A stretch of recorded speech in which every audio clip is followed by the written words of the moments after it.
number 20 here at Fenway.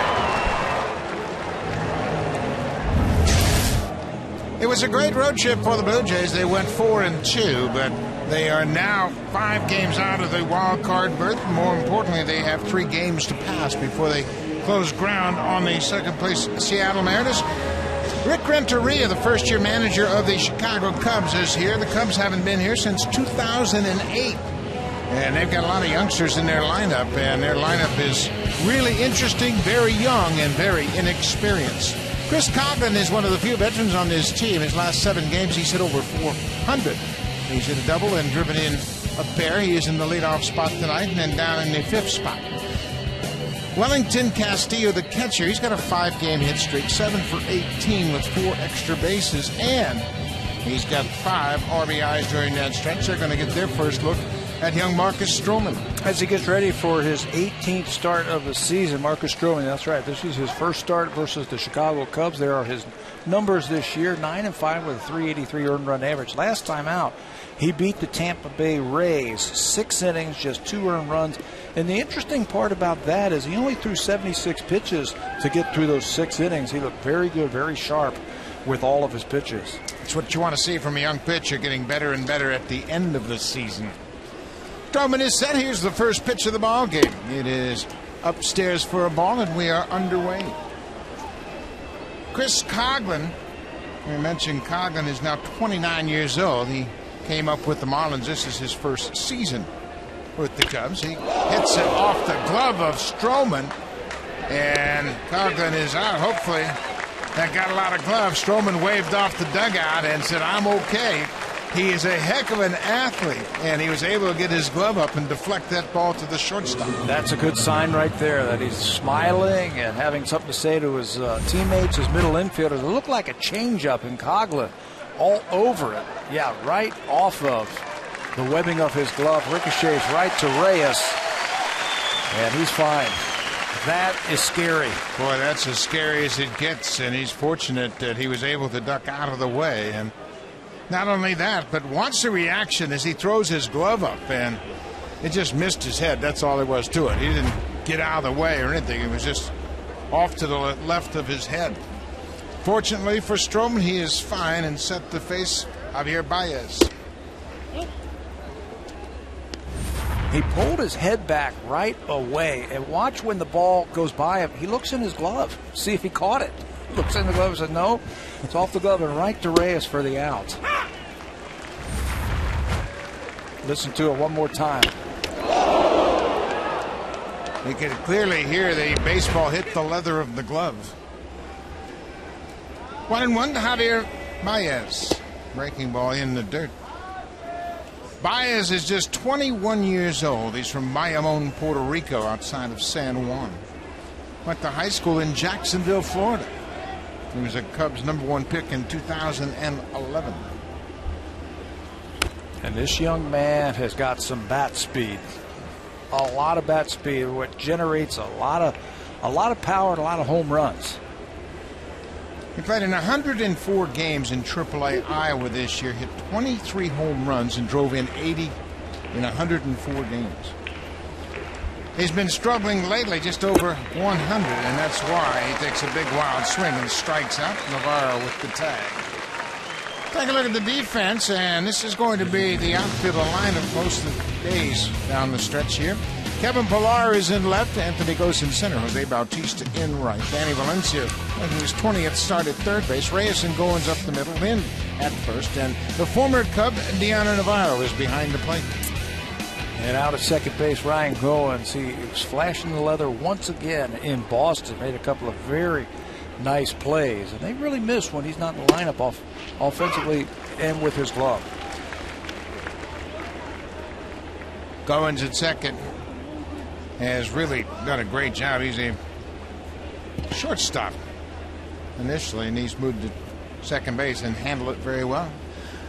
Luis Valbuena bounces it foul outside of first.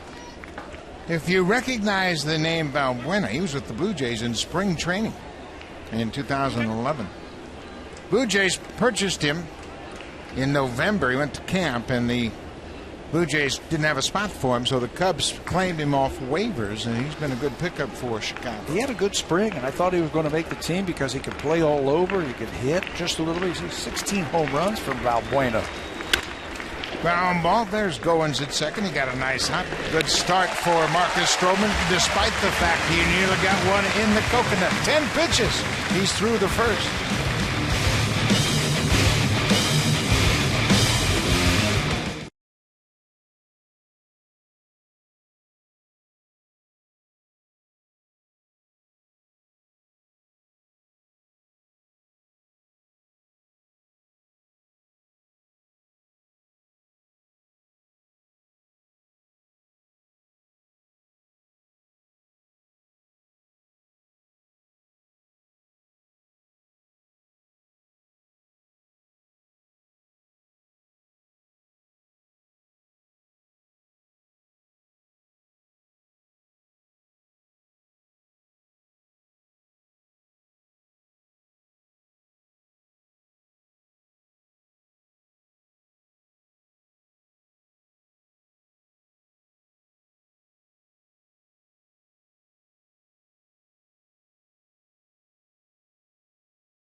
That it was right in front of my face. I got my glove right there, and I felt it hit the glove and went to the shortstop.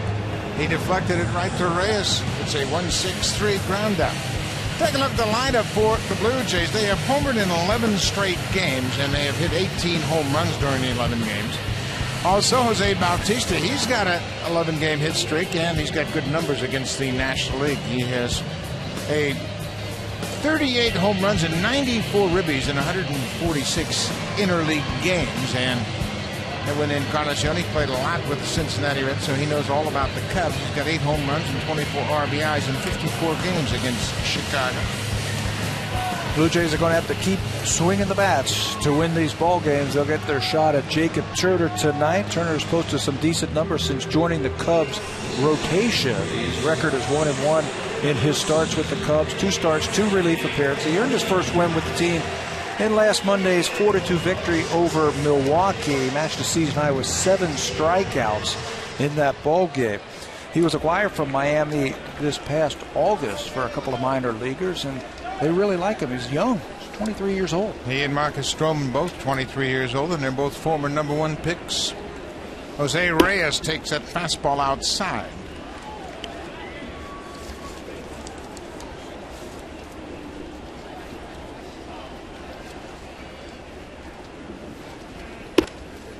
Another fastball away. Turner has always been intriguing. As we mentioned, he was the #1 pick of the Detroit Tigers and made his debut as a 20-year-old. But he hasn't ever really gotten the feel for command. But there's no question about the quality of his pitches. Yeah, that's no problem. The command has been the problem. You're absolutely right. Last year with Miami, 54 walks and 77 strikeouts. There's a strike.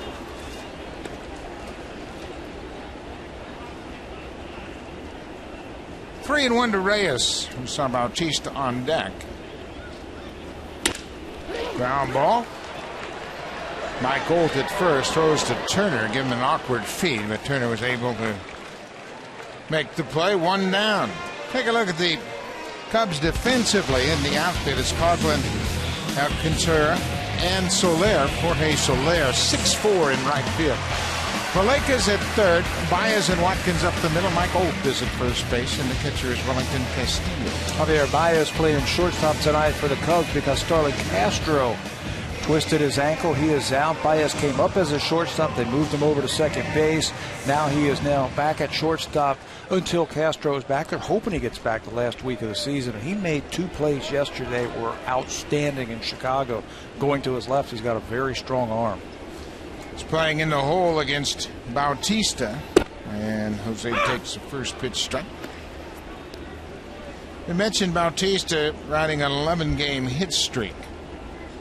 He's hit .348 with 7 homers during those 11 games. Prior to this season, Bautista had 1 hitting streak, 10 games or longer. This year he's had 3 such hitting streaks of 10 games or more. And when he has those kind of games like that, those streaks, you know the home runs are following. He is in one right now. He has hit a bunch of home runs in an 11-game hit streak, 7 of them. I always find it very interesting in these interleague games here where you don't have a lot of history between the pitcher and the batter, so you've got to do your homework. Kevin Seitzer was telling me today that he was here at 11 o'clock this morning trying to get a grasp of what these Cub pitchers have, so he can pass it on to his hitters. Well, Turner walks Bautista with 1 out. Turner will use a lot of fastballs, and right now he's trying to gain that fastball command. He has to pitch off of his fastball. He's got a nice little sink to his fastball. It'll run at times. He'll throw it 64% of the time. There are the other numbers. The slider, the changeup, and the curveball. Curveball they have really hit this year, up almost 350 off of that curveball, but I think the fastball is important for him. And fastball location is always important for a pitcher. No matter how hard you throw. Edwin Encarnacion hit .227 over the 6 games on this most recent road trip. He was 5 for 22. He had a couple of home runs. He and Bautista had a pair of home runs, as did Deanna Navarro and Colby Erasmus. 0-1.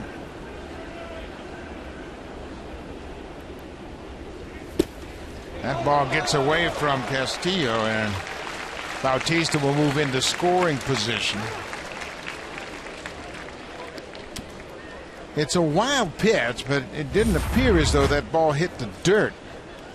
Take a look at where it is, and boy, that's a tough wild pitch. He just never got his glove turned over.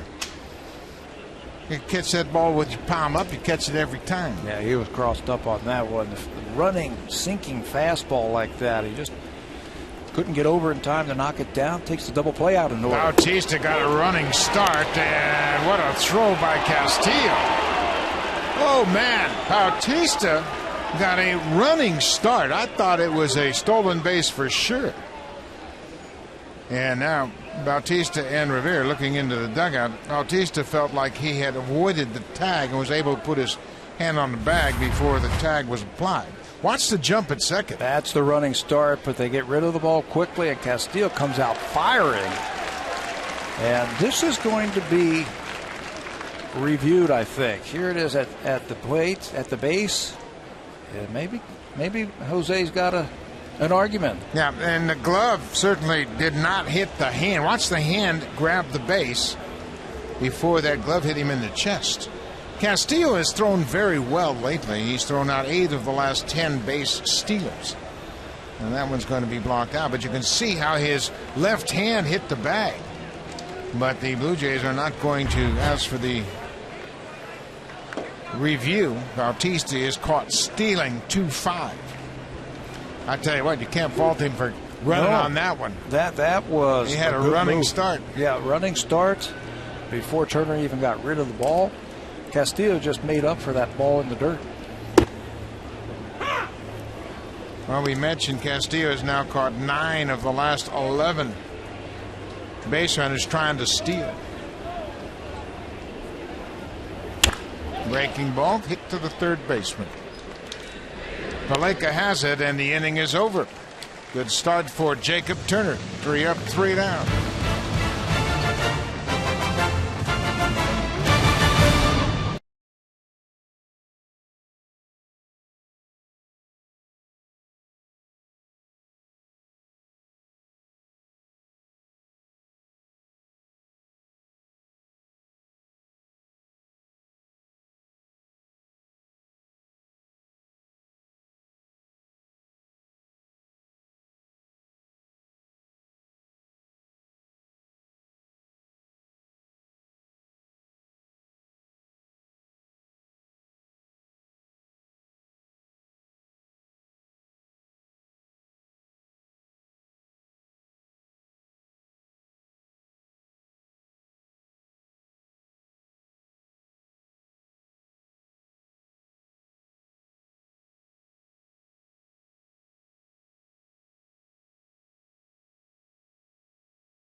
Sports Day. Brought to you by the all-new 2015 Honda Fit. Fit your lifestyle, fit your fun, fit whatever. And by Home Hardware. Homeowners helping homeowners with expert advice.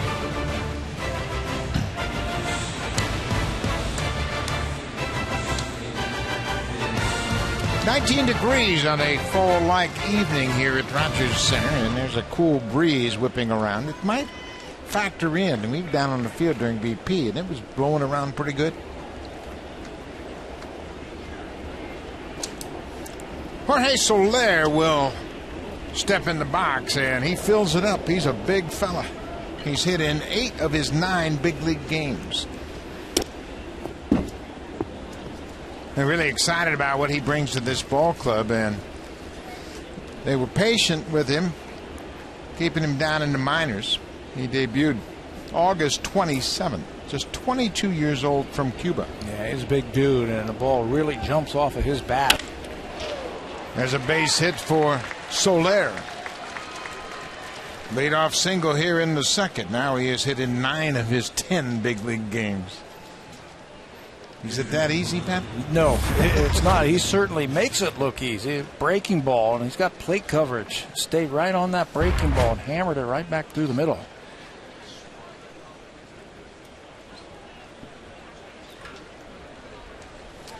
Catcher is Wellington Castillo. He's got a 5-game hit streak, batting .389 during this 5 games. Soler has not shown that he's a base runner, and he hasn't run much throughout his brief minor league career. Stroman jumps ahead with a strike. You got a lot of free swingers on this Cub team. They don't walk much. They're up there hacking. They're up there swinging away. Right now, Castillo, he's only had 22 walks all season long and over 330 at-bats. So he's going to go up there swinging it. Yeah, that's pretty much the way this lineup is put together. They're all free swingers. This is the 5th year for Castillo with the Cubs. Those are the numbers from his hit streak. He was signed by the Cubs as an amateur free agent in 2004.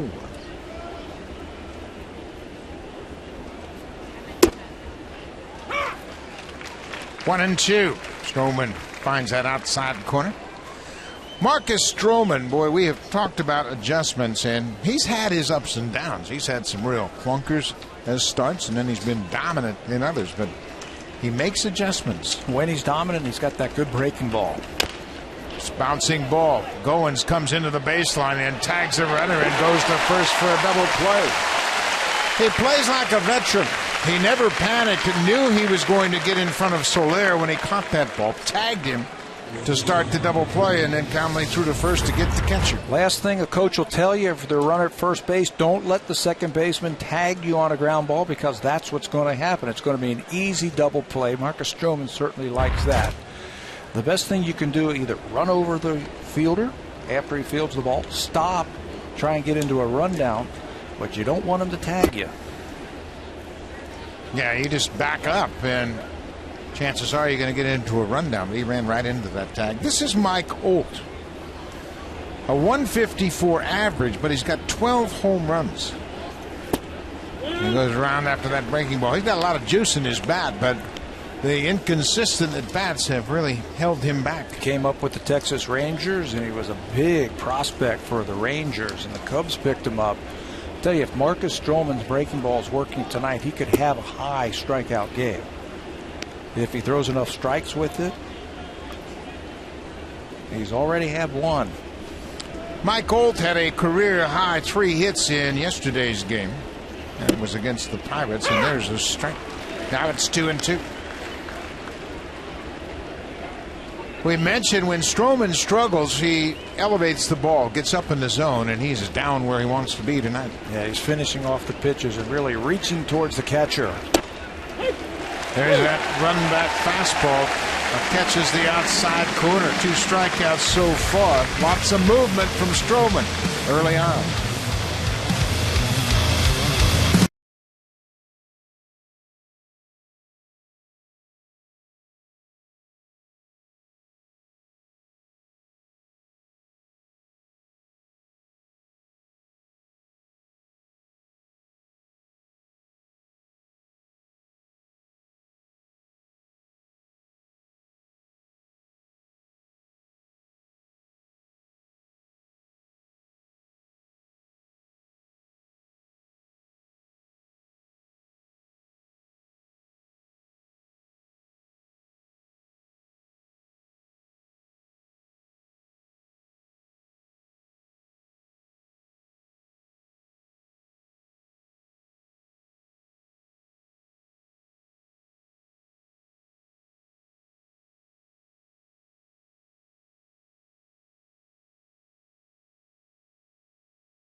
Roberto Alomar's Hall of Fame plaque from the National Baseball Hall of Fame and Museum in Cooperstown, New York, will be on display for fans Sunday, September 14th, when the Blue Jays take on the Rays. It's a 1:07 start. Robbie will be taking photos with fans between 11:30 a.m. and 12:30 p.m. at the 200 level outfield. Call the Blue Jays for tickets at 416-341-1234 or log online at bluejays.com. Come on out to Rogers Center Sunday the 14th and have your picture taken with Roberto Alomar and that Hall of Fame. Are we still here? We're still here, aren't we? That's the last game of the... I'm going to go do that. I'm going to go do that. You go first and I'll follow you. What a great opportunity for fans that watched Robbie play and becoming a Hall of Famer right here. That's where it all started, and he took it on to Baltimore and Cleveland, and he has been a terrific ambassador for the Blue Jays. Lynn gets that breaking ball, and it goes off the glove of Logan Watkins. He was positioned perfectly, and this is the first time this Cubs team has played on artificial turf since 2008. And we have oftentimes seen even American League teams that are used to it get caught up by the speed of this artificial surface. And Rick Renteria, the manager of the Cubs, made a point of that, talking in a scrum, that the players are going to have to take a lot of ground balls. They're going to have to stay with it. It's a funny surface here. If you're not used to it, it can really eat you up, those ground balls. And that one looked like it ate up Watkins. Watkins is charged with his second error. This is just his 8th game. Johnny Navarro, he had a career season a year ago with the Cubs. He hit 300 in a backup role, 300 on the nose. He also set a career high with 13 home runs. He's just one shy of that mark with 12. And we mentioned he hit 2 home runs on the 6-game road trip. I'll tell you, he is locked in right now. You can see the numbers, what he's done over his last 10, but just watching him at the plate and the way he's taking pitches, he's on everything. Even when the pitcher is ahead 0-2, I still think he's got the advantage. He's really hitting with a lot of confidence. You can see how he takes those borderline pitches with ease. Doesn't try to do too much. Doesn't try and hit the ball 9 miles. He just makes a good pass at it every single time at the plate. And he has come up with a bushel barrel full of big hits for the Blue Jays. His 63 RBIs are a career high. That surpassed his RBI high in 2008 while he was playing with Tampa Bay. He had 54. That was his previous high. It's been a nice addition to this ball club. Navarro is 30 years old.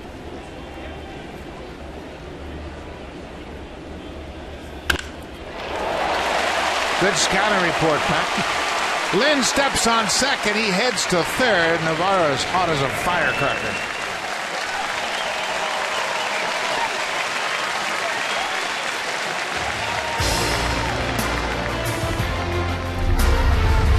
Blue Jays on Sportsnet. Brought to you by the all-new 2015 Honda Fit. Fit your lifestyle. Fit your fun. Fit whatever.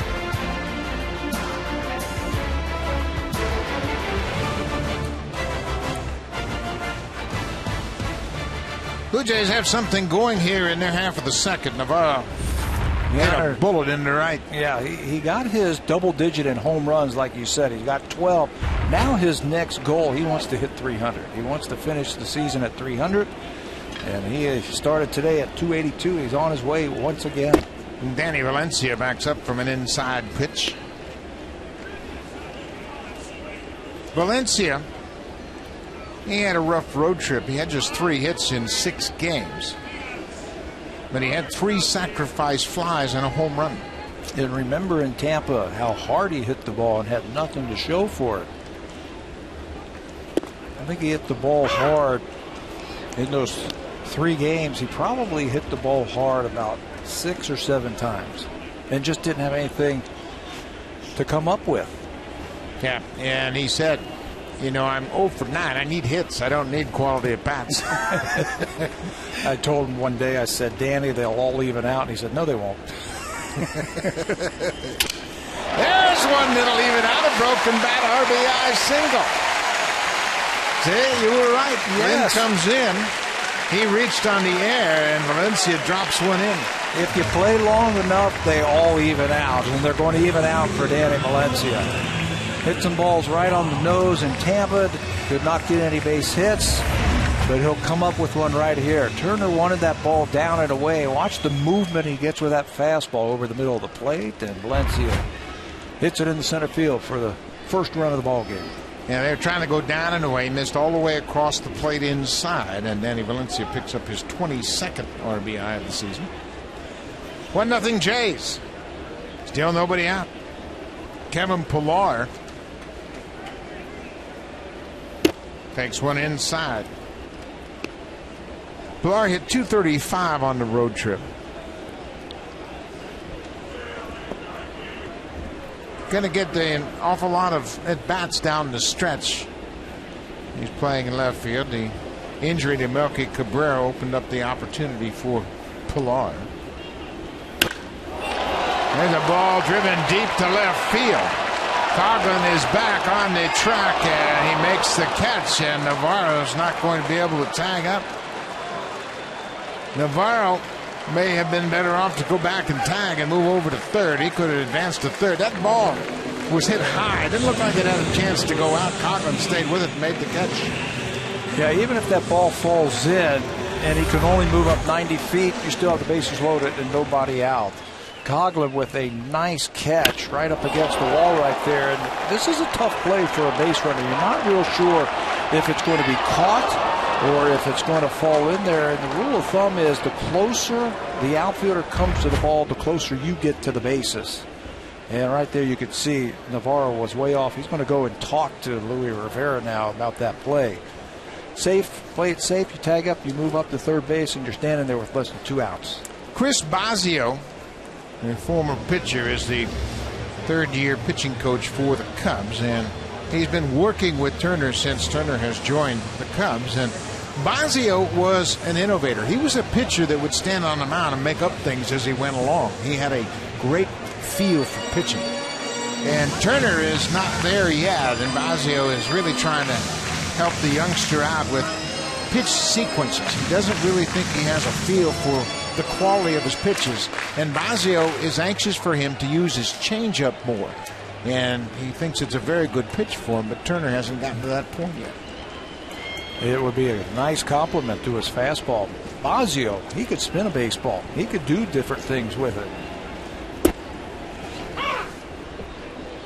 Ryan Goins hits with runners at first and second, 1 out. For the season, batting an even 200.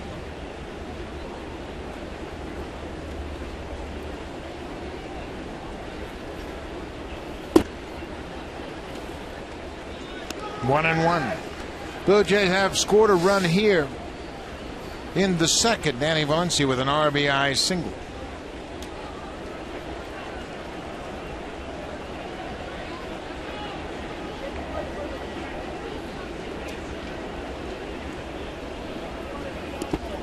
Way out in front of home, blocked by Castillo. Well, right now, as you watch Turner work, he's having trouble getting his breaking ball over. He's having trouble getting his changeup over. The hitter can just sit on one pitch right now, that fastball, and make him come to him.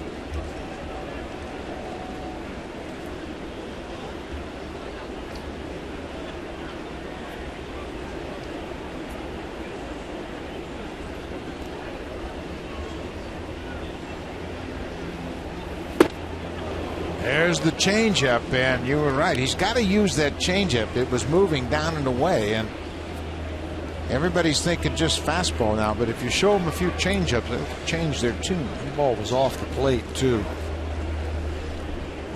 A little bit more patient. He's having trouble right now out of the stretch with runners on base, trying to get that ball in the strike zone. 2-2. It's fouled back. Changeup is such a valuable pitch, and even for a guy like Mark Burley, who barely throws 84 miles an hour, the changeup might be his most important pitch. You've heard pitchers talk about pitching off their fastball. How about the pitchers who pitch off their changeup? Yeah, that's been done before.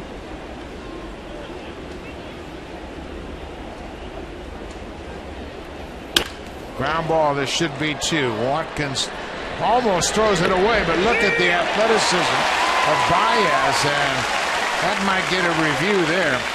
Baez showed terrific athleticism as he got the bad feed from Watkins. They were able to get the out at second, and he used that strong arm to make the throw to first, but Goins beats it out at first, keep the inning alive. And again, a very shaky turn out there at second base. I think the turf once again for the second baseman was tough on him. He just did not handle the ball cleanly right there, right up his arm, and then the shovel over to Baez.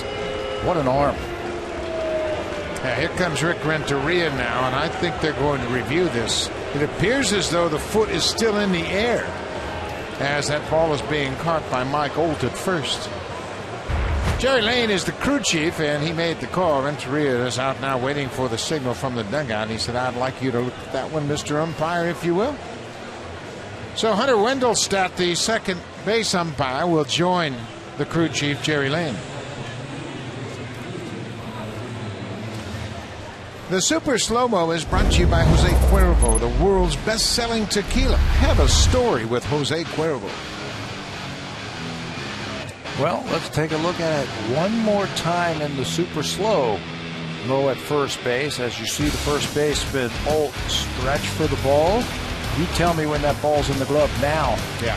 And he's going to be called out, I'm sure. Yep, and Jerry Lane didn't waste any time. The crew chief threw his hand in the air, and the teams are going to change places.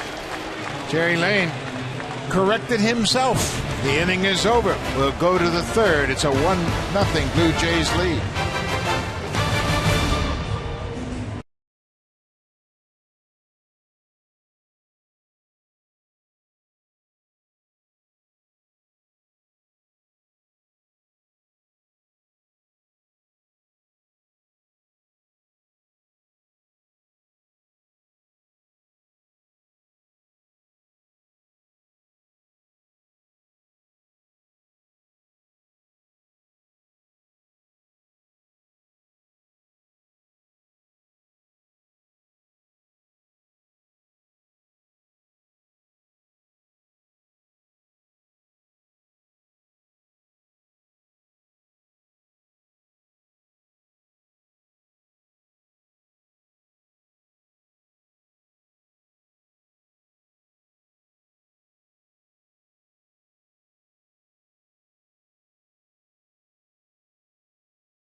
Check out Michael Grange's latest column on Sportsnet.ca. Michael thinks there's a lot to look forward to for the Jays fans, and he says it isn't the end, it's only the beginning. Michael Grange on Sportsnet.ca. The future erases the pain of the present, and Marcus Stroman is certainly a big part of that, along with Drew Hutchison and Aaron Sanchez, Daniel Norris, Kendall Graveman. The one thing you have to guard against, and I want to put a cautionary statement out there, is it takes young pitchers a while to get their feet on the ground. Even talented ones like Stroman and Sanchez and Norris, Carpenter, Halladay, Henkin, and Key. I think that's been the most impressive thing about the young kids who have come up this year, Stroman and Sanchez, how well they've taken to the big leagues. Like they've been here for a while and they have produced for the Blue Jays.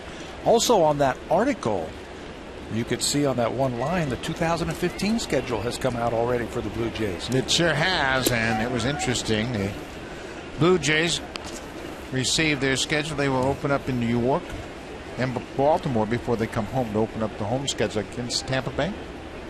I think that sounds about right. We also have Montreal to start the season in the end of spring training games in Montreal. It'll be 2 in Montreal, then they go to New York to open up on Monday, April 6th against the Yankees, and then go to Baltimore to open up against Baltimore, their home opener. And it is Tampa Bay. That ball gets away as Navarro will throw to first for the strikeout. So all the young kids and the schedule coming out for 2015, Marcus Stroman once again gets another strikeout with a breaking ball. And again, if he can spot that fastball like he has his last couple of starts and move that breaking ball around, he could have a high strikeout game. There's Mendy Alcantara struck out to start the inning. That's 3 strikeouts now for Stroman.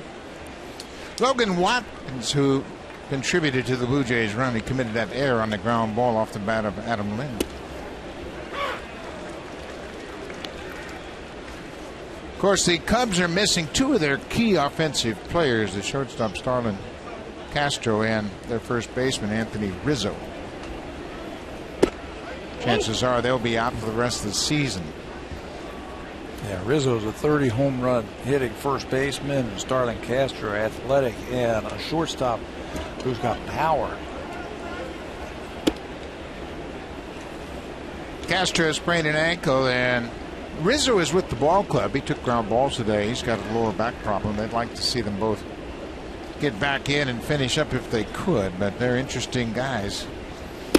And both of them 24 years old. They're not graybeards by any means.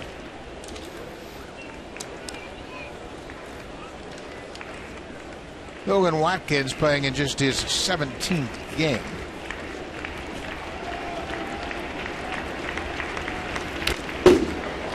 At AAA Iowa, Watkins hit .256 with 21 doubles, 4 homers. He had 23 steals in 27 attempts.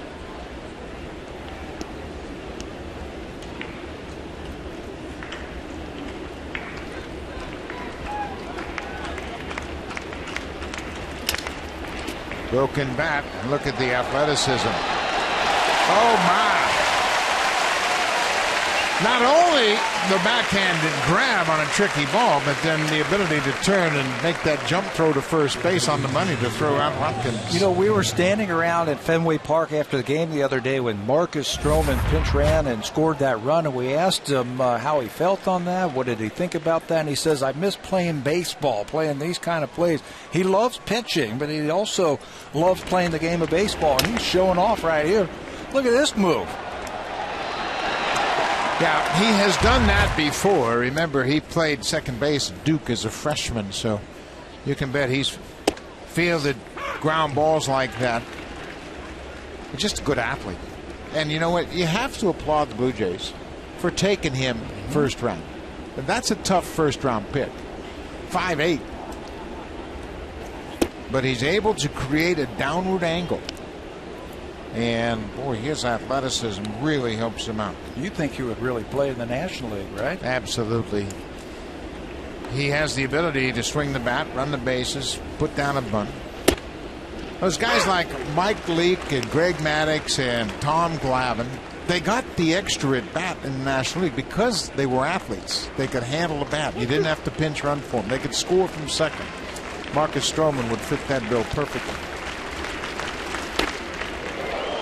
Like I said, he's a baseball player. He loves to play the game of baseball. Did you see how much fun he was having on the bases the other day in Boston? He scored that go-ahead run with a head-first slide on a ball just over the mound, and we asked him, were you going on contact? He said no. I read it that they weren't going to be able to catch it, and then saw Pedroia behind the mound. Great instincts. Another strikeout. Chris Valaika strikes out. That's 4 strikeouts for Marcus Stroman. He's faced the minimum through 3. The Blue Jays have a 1-0 lead.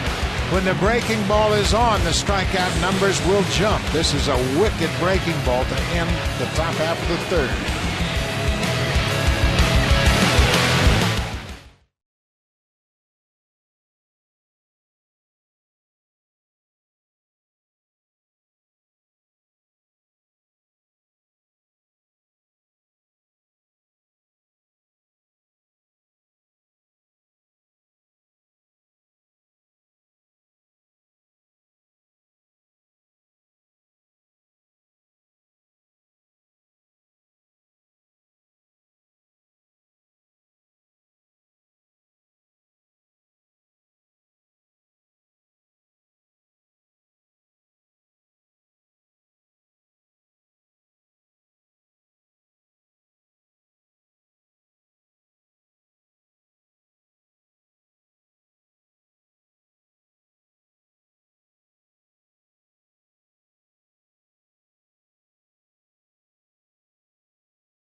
places is with MLB.com at that. That brings you baseball wherever you are with live look-ins, replay reviews, scores, stats, and highlights. The app is available on the iPhone, iPad, iPod Touch, Android, and BlackBerry. The bat is available for $9.99 for the month of September and October. Visit BlueJays.com for more details. Anthony Gose makes that breaking ball for strike one.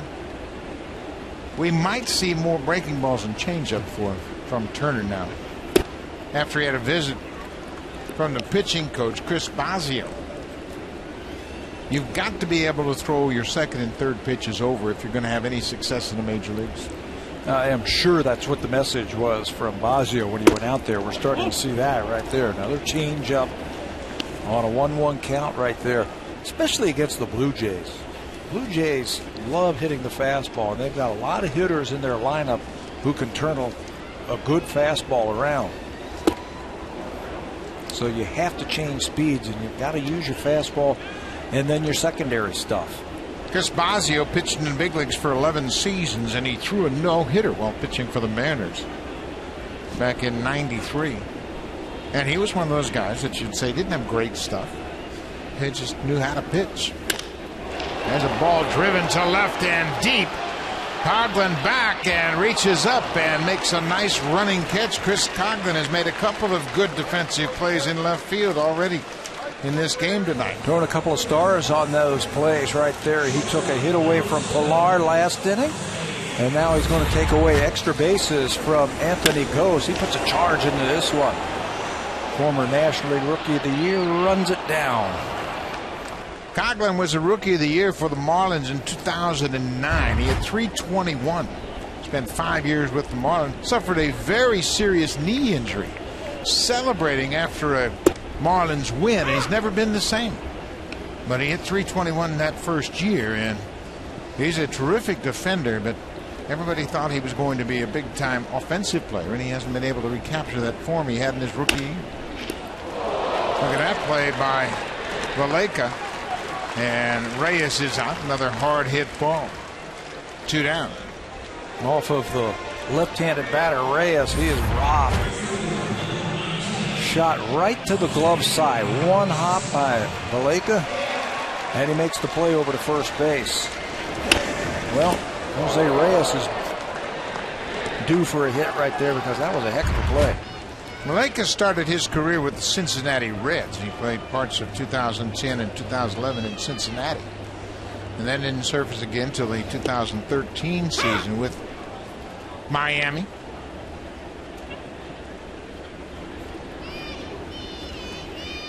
Jose Bautista walked in his first at-bat.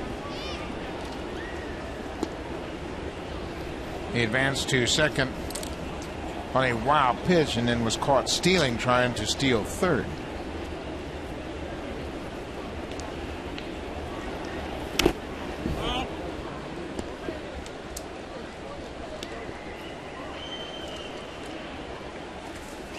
Jacob Turner was involved in a very big trade from Detroit to the Marlins. And it was a big trade for Detroit because they filled 2 big voids.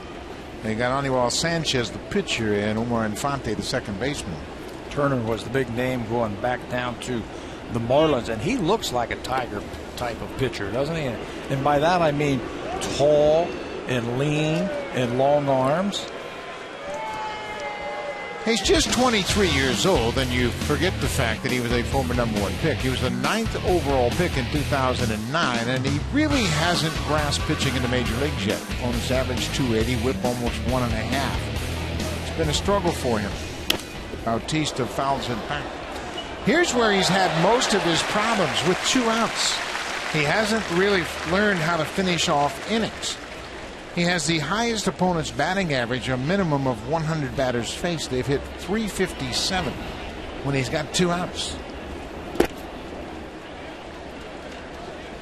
Sometimes you get pitchers, and I've had veteran pitchers that think like this. They get 2 quick outs, and they say, I'm out of this inning easy. And then they end up giving 2 or 3 runs up after 2 were out just because they lost their edge. They lay off the gas just a little bit or figure that the inning is over. They're going to get through it. Bautista went around. The ball gets away from Castillo. He throws to first in time to record the strikeout. 3 up, 3 down.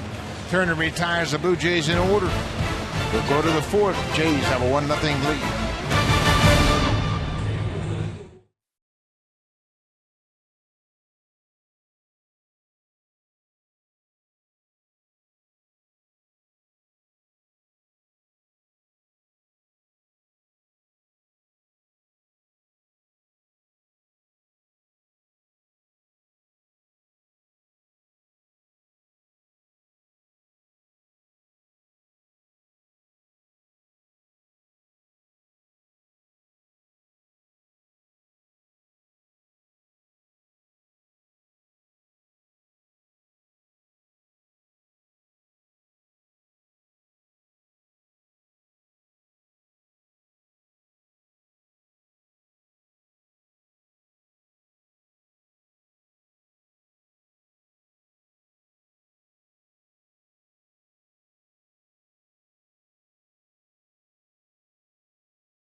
Up his pitches very effectively tonight. He's got a wide assortment of pitches to lean on. Well, the fastball, you can see it 55% of the time. He'll cut the ball. He's sinking it more, and that's why he's getting a lot more ground balls. He's changed the grip on his fastball, and he's starting to get more ground ball outs. The slider, changeup, and curveball, all outstanding pitches as he goes through the order. First time through, second time through, third time through. He'll lean a little bit more heavily on his breaking ball. The fastball percentage will go down and the break ball percentage will go up. Chris Coughlin has had a nice night in the field. He ripped a line drive right back to the mound. Marcus Stroman ducked out of the way. He got a glove on it and it deflected right to Reyes. And that cut fastball. That's the cutter that's about 91, 92 miles an hour, and basically that's how you have to differentiate between the 3 breaking ball pitches he throws. Just look at the miles per hour. The curveball's in the low 80s. There's another one right there. And then he'll turn over the fastball. That's the thing that I've been impressed with. He's needed something to go against left-handers, to go away from him. Something that he can complement his fastball with. So he's changed the grip on that fastball. He started turning the ball over, and he's starting to get a lot of ground ball outs.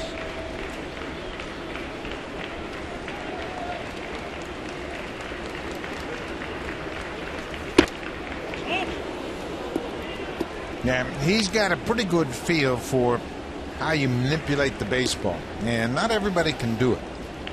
And guys will be blessed with maybe a good breaking ball or an outstanding fastball, but Marcus has the ability to make the ball move both directions.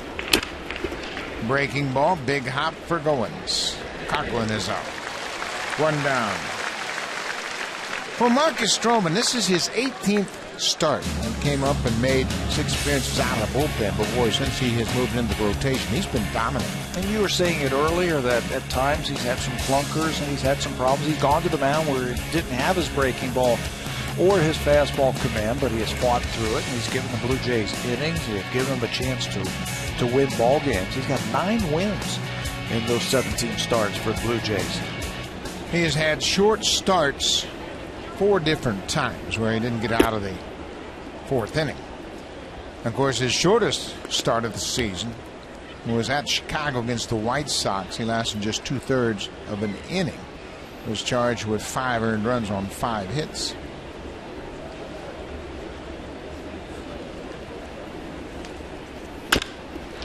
Javier Baez bounces it to third. Valencia takes his time and throws him out. 2 down.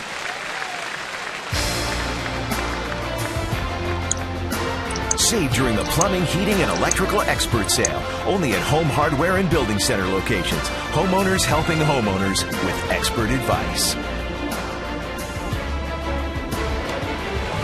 Anthony Rizzo fan will be disappointed he won't get to see Anthony in this series as he's dealing with a back issue, and certainly the hard surface here at Rogers Center not conducive to players with back problems. Luis Valbuena. He's homered in 4 of the last 12 games and done a nice job. The Cubs are second in home runs in the National League.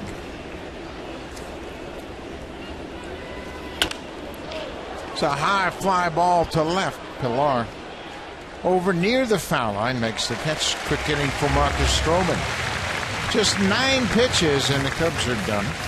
Bottom of the 4th, it'll be Edwin Encarnacion. Adam Lind has scored the only run of a ball game. Deanna Navarro, a base hit already tonight.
State. It'll take place Sunday, September 28th, when the Blue Jays wrap up the season against the Baltimore Orioles.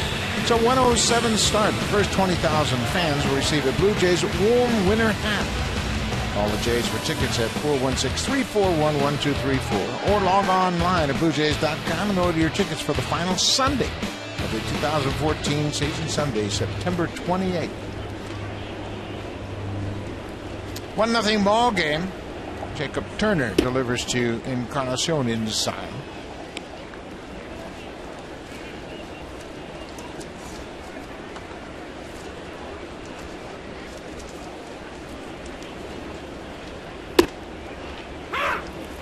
There's a breaking ball thrown when he's behind. Another adjustment that he's going to have to make.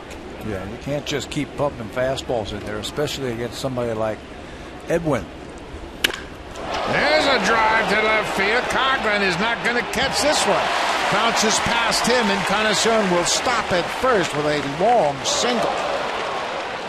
That was a laser beam about 3 feet shy of going out of the ballpark. And Coughlin has played well tonight, but he couldn't get over to catch that one. Yeah, I would say catch that one, Chris. A bullet to left field. Fastball. Like we said, you can't keep pumping them in there. Against someone like Encarnacion, he's liable to lose it, and he gets a little bit too much top end in that one, and that creates the ball a little bit of top spin right off the wall back into the infield for a long single. Jorge Soler backed up to play and got the ball back in quickly to keep Encarnacion to that long single. Lind reached on an air and scored the only run of the ball game in the second.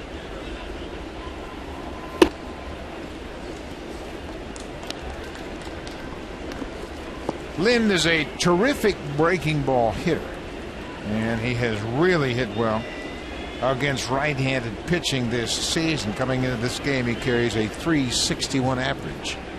against right-handed pitching.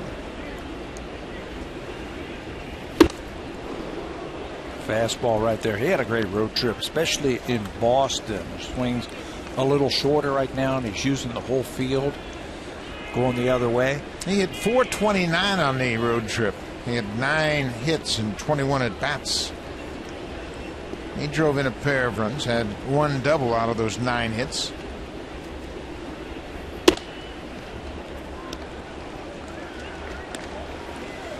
They are trying to work him away, and the outfield defense for the Cubs reflects that approach.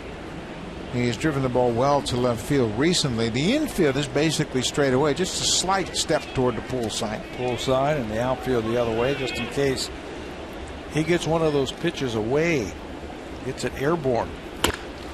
There's a breaking ball, and he stays on it, and Encarnacion is going to make the turn. Here's the throw from Soler as Edwin goes first to third.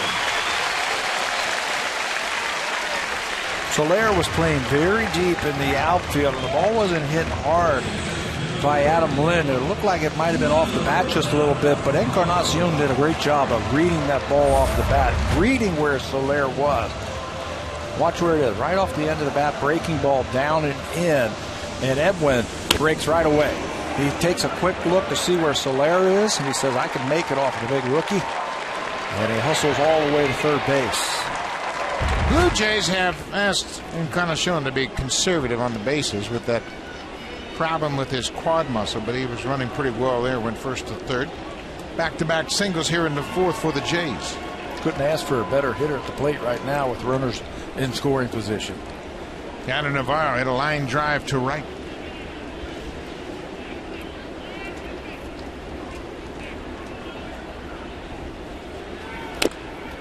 Goes after that first pitch and fouled it off.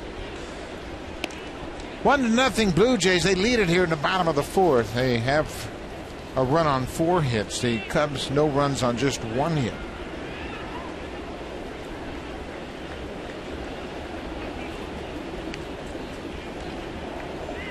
First 3 in his interleague series. This is the first time the Cubs have been to Rogers Center since 2008.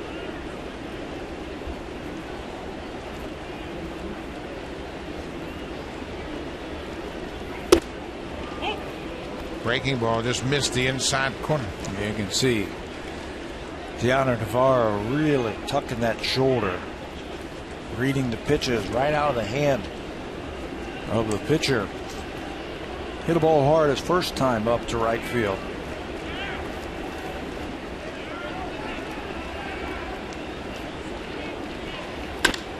This ball is drilled to center. Now Patera is back. He's going to make the catch. Encarnacion tags at third.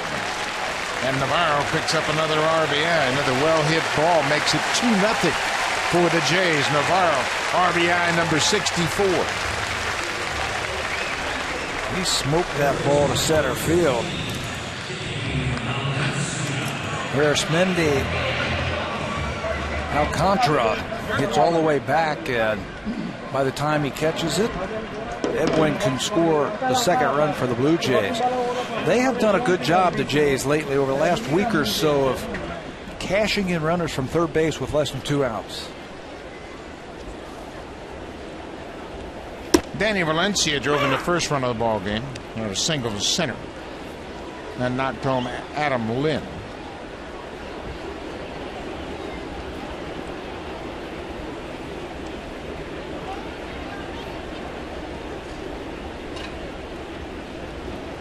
Still just 1 out.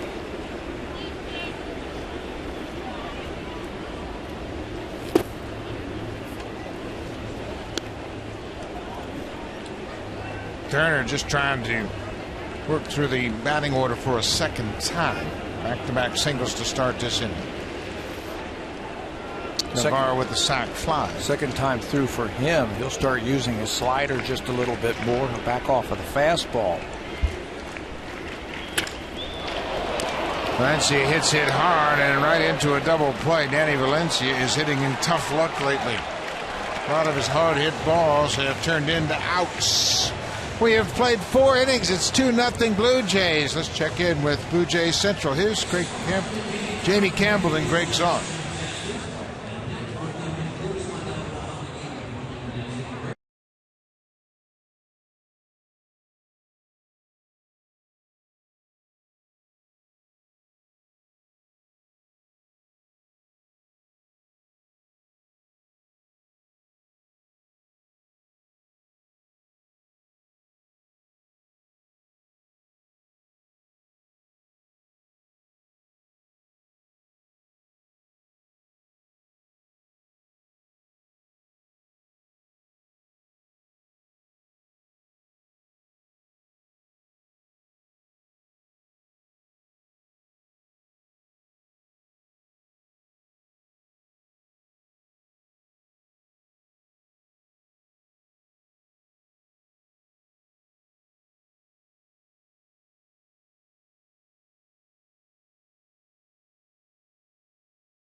the hoodie on in the dugout. He's got a sprained ankle right now. And if you look at the youth movement, the current age of these players, Javier Baez, who's playing shortstop, is 21.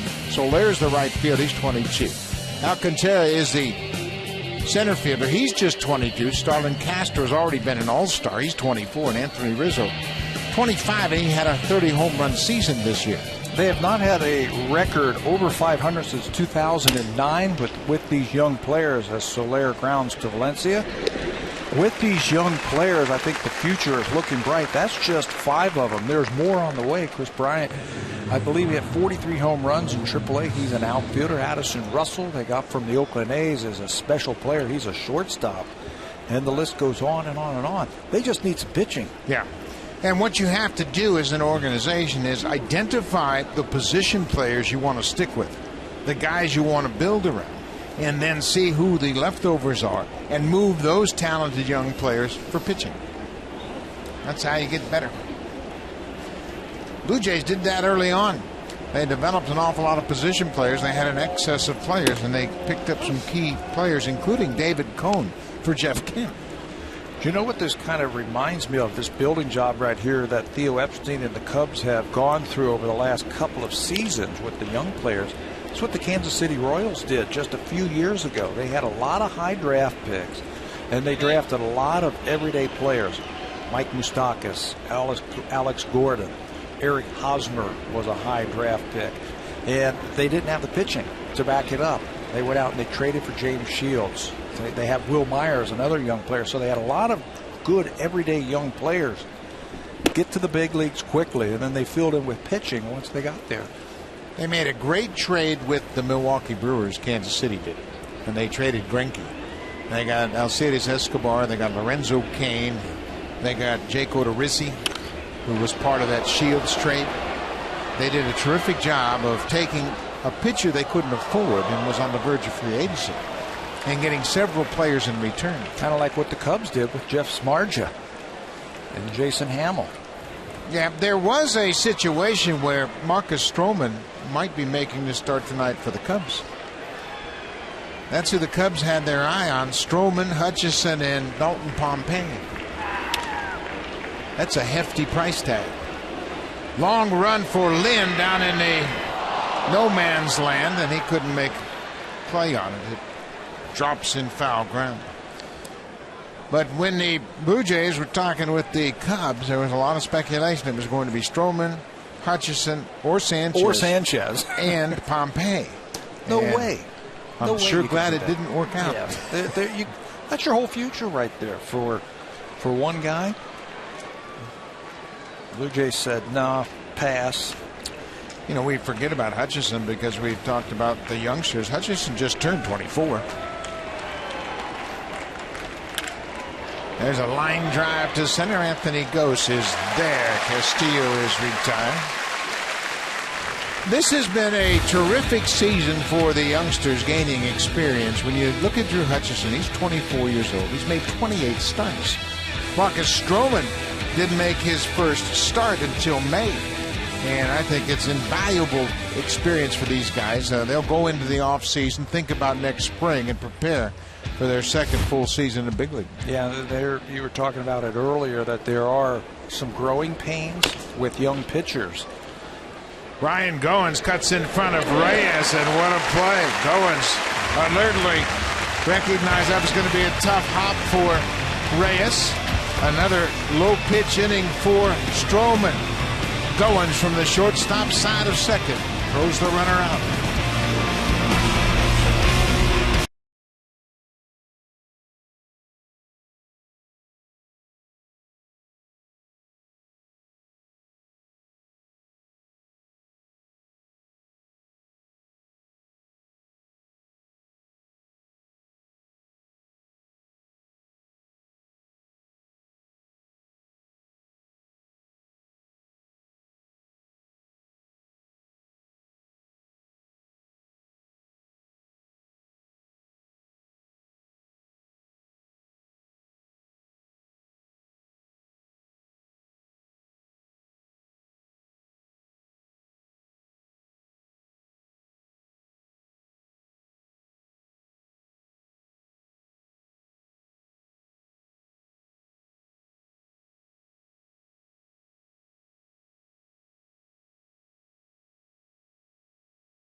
Are folks enjoying a seat upgrade courtesy of TD? Congratulations and cool night here.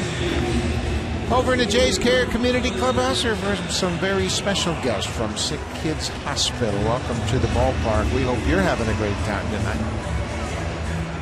Good to have you here, and the Blue Jays are enjoying a 2-0 lead over the Chicago Cubs. It'll be the bottom third of the Blue Jays order. Pilar, Goins, and Ghosts. Jacob Turner jumps ahead with a fastball strike.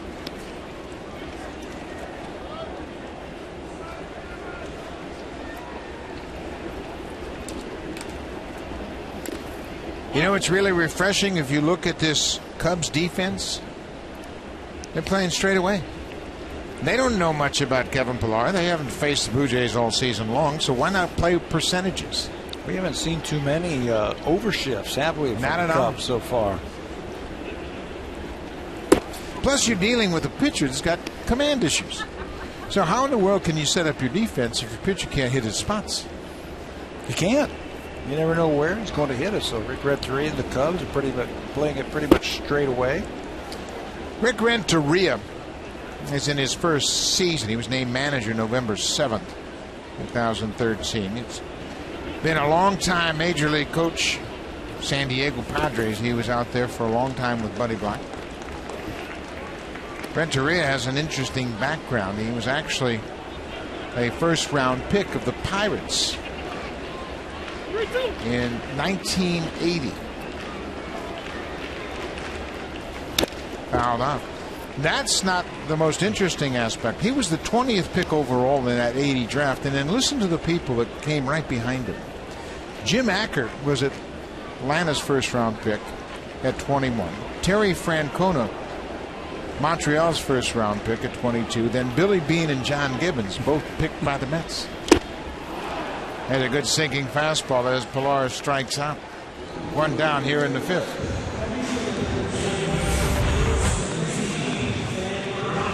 This was between the inning and Kawasaki. They had him on the big screen here. And I'll tell you what, he is having some fun. Showing off. And Edwin Encarnacion in the background was really having a good time watching Mooney. He's animated, that's for sure. Oh, boy. And again, he was on the big screen, so he was showing off. That's just something that we see every single day with Mooney. Have you heard his car commercial? Yes. It's terrific. And he comes on and he introduces himself. He played for the Toronto Blue Jays. Okay, I understood that. There were other things that you had problems with. It's really funny. 3-0 to Ryan Goins. But it's so Mooney, isn't it? Kawasaki. It is all Mooney. Anthony Ghost will be next. 3-0 to Goins. There's a strike. Ryan's done a good job of when he gets himself in fastball counts like this, putting a charge into the ball. He hit one off the center field wall. Fenway. There's a good stroke on that fastball up and away. Owens singles to left field. He comes with one out. Canon's Summer Clearance Sales Event. The season's best prices on digital SLRs and point-and-shoot cameras for a limited time only. Visit a Canon authorized dealer today.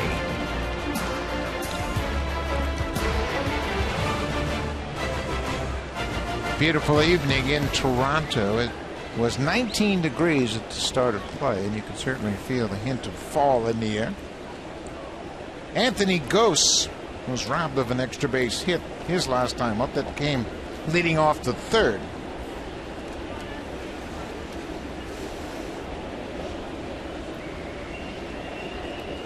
Hit and run is on. That's a bullet to center. That's going to give down. Alcantara plays it back in. Goins goes first to third, and they executed the hit and run to perfection.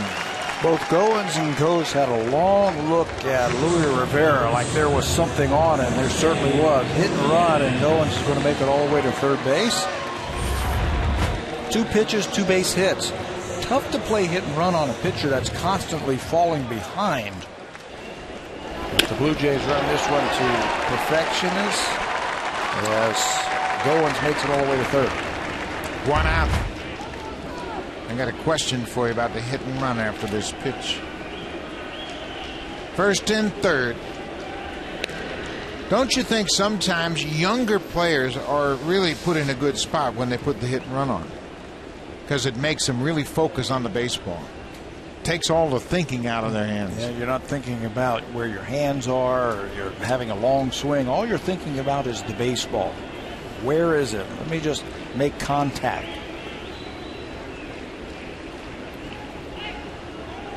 Ghost dives back in ahead of the tag. Anthony has 15 steals.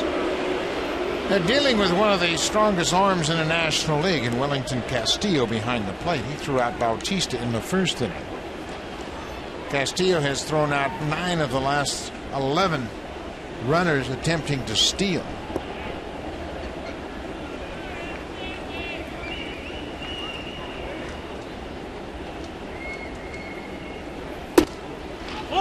Isn't it funny how pitchers will throw to first once, twice, but rarely do they throw 3 in a row. You could hear the home plate umpire, Sean Barber, getting on the Cubs dugout bench. Letting them know that that ball was outside. He let everybody know that the ball was outside. We all heard him. Tell you, the threat of the speed at first base might get a fastball for Reyes. Yeah, he thought the same, but he got an off-speed pitch, and he swings right through it.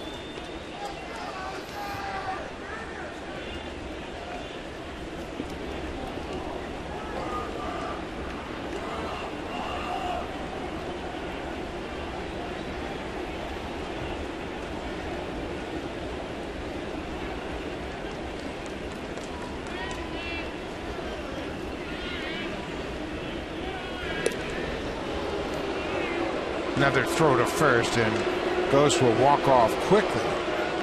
He's got a big lead, got a foot firmly on that artificial surface. He looks very frisky over there at first base, like he wants to try and steal. Left-handed batter up. I'd give Reyes, let him go ahead and swing away. But they certainly have gotten in the head of Jacob Turner. And that oftentimes will play into the hand of the hitter.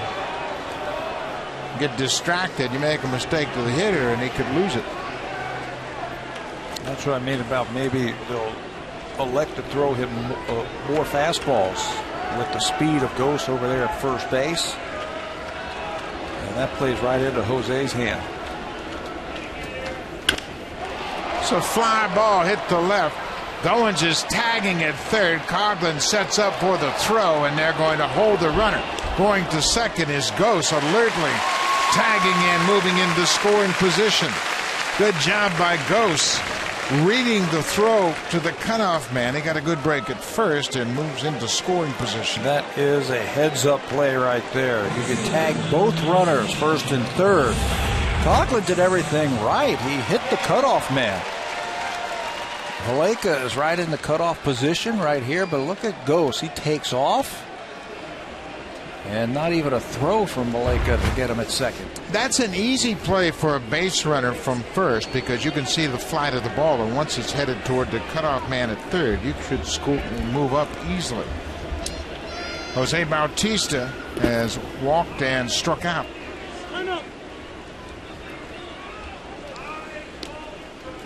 Bautista has 199 home runs as a Blue Jay. There are only 3 other Jays that have hit 200 home runs in their career as Blue Jays. Carlos Delgado, Joe Carter. Actually, there are 4. I misspoke. Bell and Vernon Wells. There are 4 that have hit 200 home runs. Bautista trying to become the 5th. I like his chances of doing just that.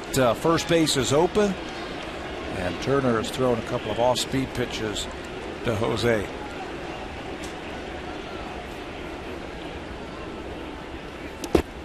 Ball bounced in front of home plate. There's another one. They tried throwing a breaking ball to him yesterday in Boston. Ruby De La Rosa, and he hung a breaking ball to Jose, and he lost it over the wall in left field. And he'll do that. He'll pick certain things up from the pitcher that he's doing, that he might see something from their windup that suggests it might be a certain pitch. Long drive to left. Is it gone? Number 200 as a Blue Jay, and it was a breaking ball. It's the same pitch that he hit out yesterday against the Red Sox. Hanging breaking ball, looked like a slider.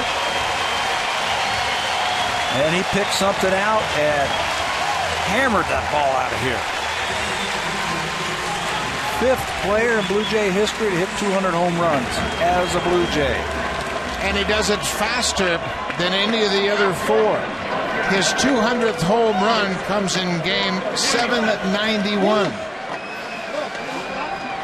Carlos Delgado took 846 games to collect 200 home runs.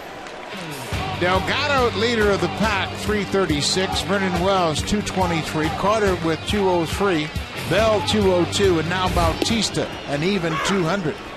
But Bautista is the fastest Blue Jay to 200 home runs in franchise history. Wow. I mean, he got every bit of that one on a line to left field. Didn't throw him a fastball that whole time. Slider, hanger. Jose all over that one. Blue Jays have now homered in 12 straight games. And Bautista extends his history to 12.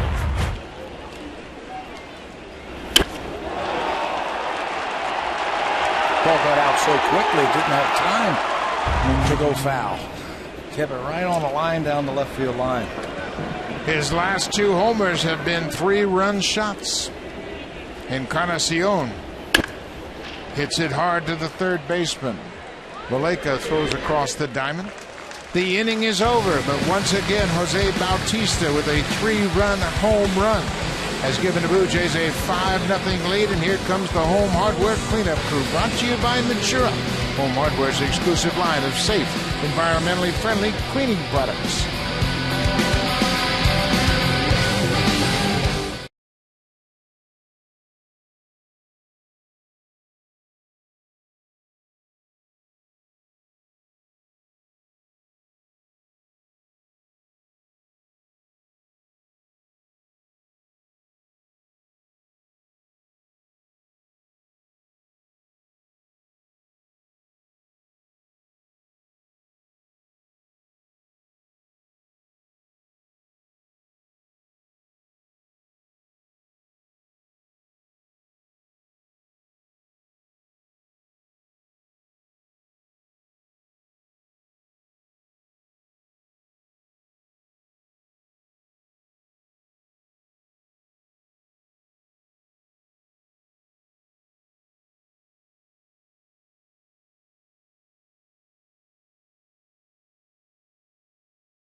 Photos, videos, and weekly chats. A one-stop shop for everything Blue Jays. The Blue Jays Rundown only on sportsnet.ca, and the Blue Jays announced their tentative 2015 season schedule.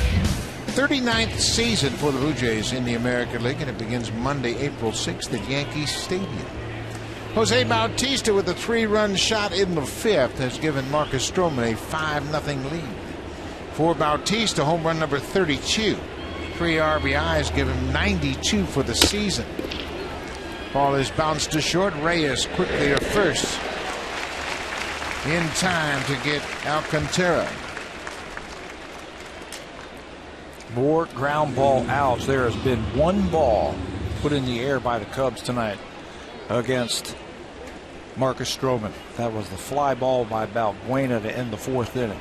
Excuse me, check that out. Castillo also flew out. So 2 balls in the air all night long by the Cubs. He's got that 2-seamer working. Marcus has retired 12 straight. Went out here in the 6th, and more importantly, he hasn't thrown any pitches at all. He's thrown just 54 pitches to this point. Logan Watkins, the second baseman. Stroman made a terrific play on a little tapper back to the mound. It was the third base side of the mound, and he backhanded it and then jumped and made a throw to first. This is right at Pilar, who's battling the lights. He hung in there and made the catch.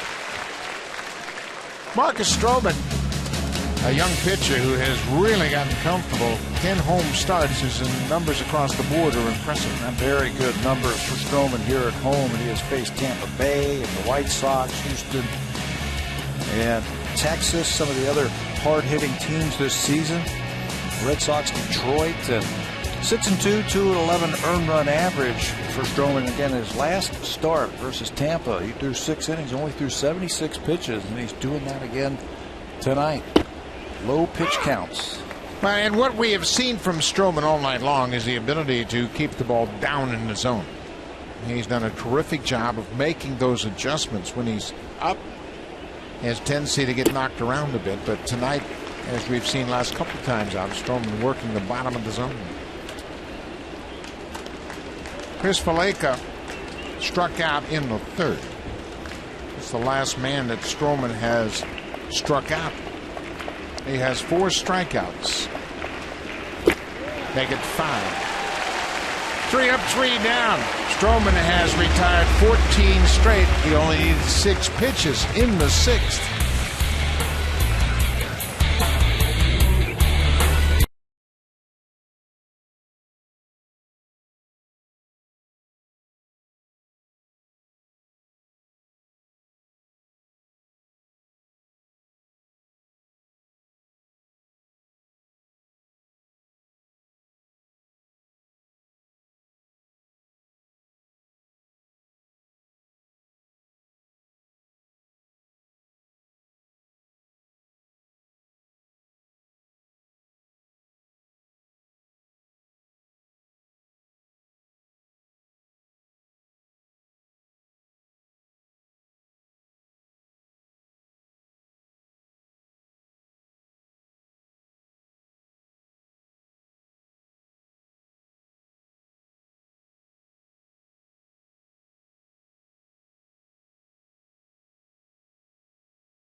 Game Center Live. Get live out-of-market regular season games on your phone, laptop, or tablet. Live stream over 1,000 games. Rogers NHL Game Center Live. Hockey season just around the corner, so make sure you check out Rogers NHL Game Center Live. And keep up to speed on everything going around the NHL. Quite a game going on here. Blue Jays have a 5-0 lead as they are set to bat in the bottom of the 6th. The Cubs have no runs on 1 hit. Marcus Stroman is being stingy tonight.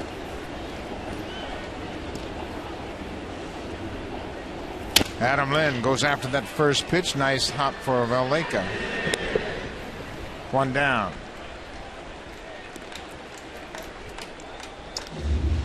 First time Linda's been retired tonight. That'll bring Deanna Navarro.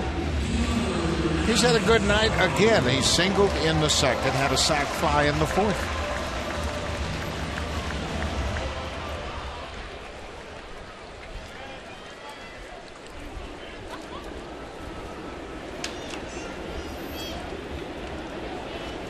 We mentioned Navarro last season was the backup catcher with the Cubs. He played in 89 games for Chicago, had 240 at-bats.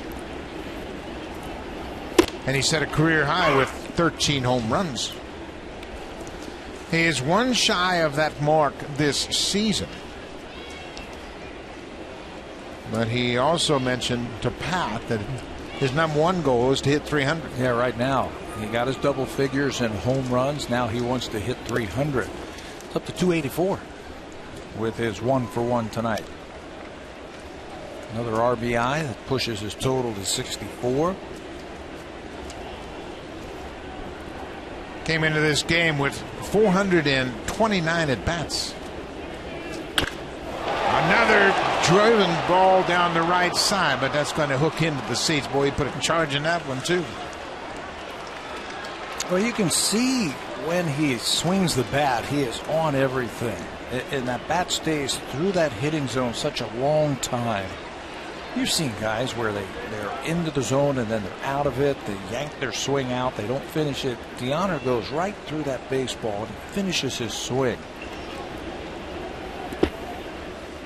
Bounce breaking ball in the dirt, and it's a 2-2 count.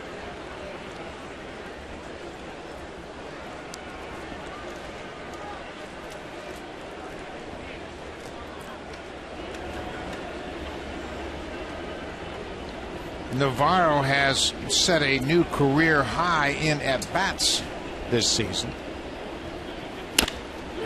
Bouncing ball to second. Watkins has it, and Navarro is retired. 2 down. This copyrighted telecast is presented by authority of Rogers Blue Jays Baseball Partnership and may not be reproduced or retransmitted in any form. And the accounts and descriptions of this game may not be disseminated without the express written consent of Rogers Blue Jays Baseball Partnership. Blue Jays have a 5-0 lead.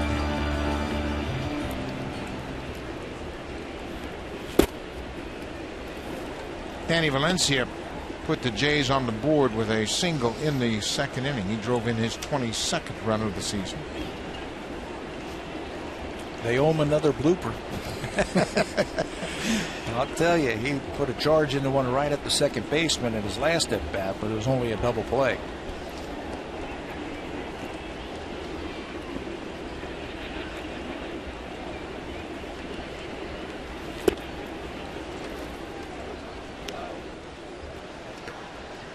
Dan Straley, who came to the Cubs in a Jeff Samardzija, Jason Hamill trade from Oakland, starting to loosen up.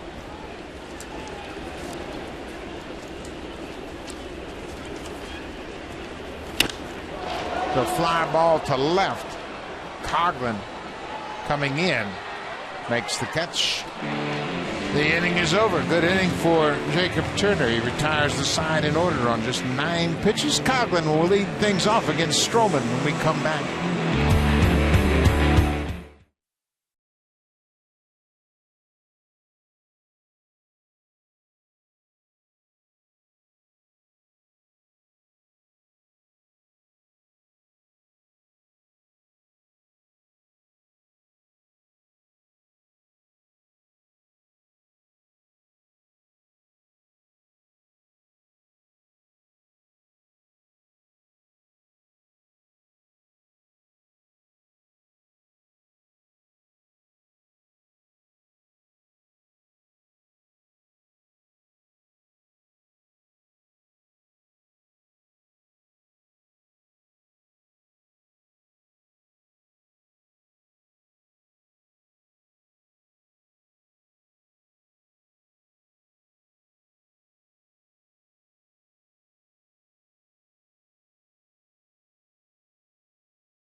had one base runner. That was back in the second.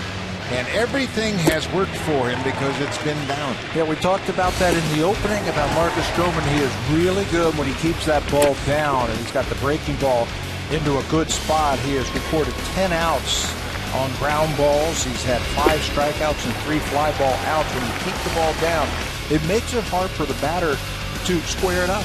They have to go and reach for the baseball, and you end up hitting the ball on the ground. He's done it very economically with just 59 pitches. Jorge Soler is the only Cub base runner tonight. He singled to start the second. He was erased on a double play. Chris Coghlan leading off for the 3rd time tonight.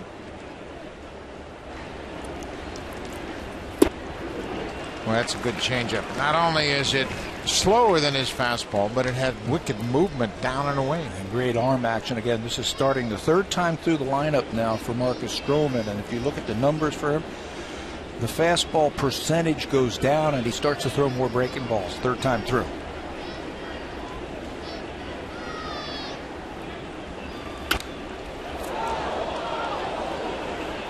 A hard cutter that was on the outside part of the plate.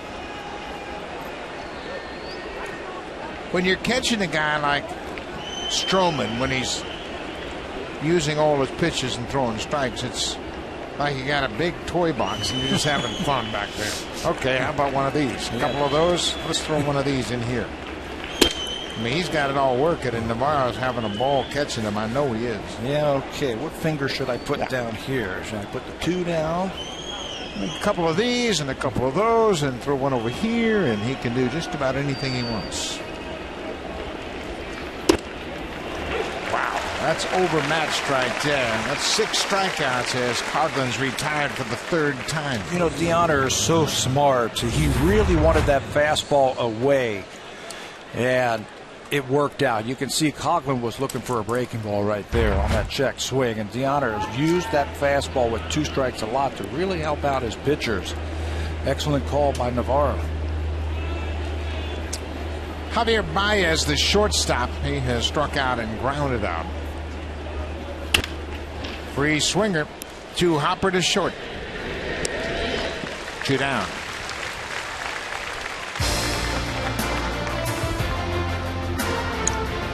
Save during the plumbing, heating, and electrical expert sale. Only at Home Hardware and Building Center locations. Homeowners helping homeowners with expert advice. You better not take too long at the concessions. You're going to miss Marcus Stroman pitching because he's not throwing many pitches per inning. His highest pitch count in any inning tonight is 15. He threw 15 pitches in the 3rd inning.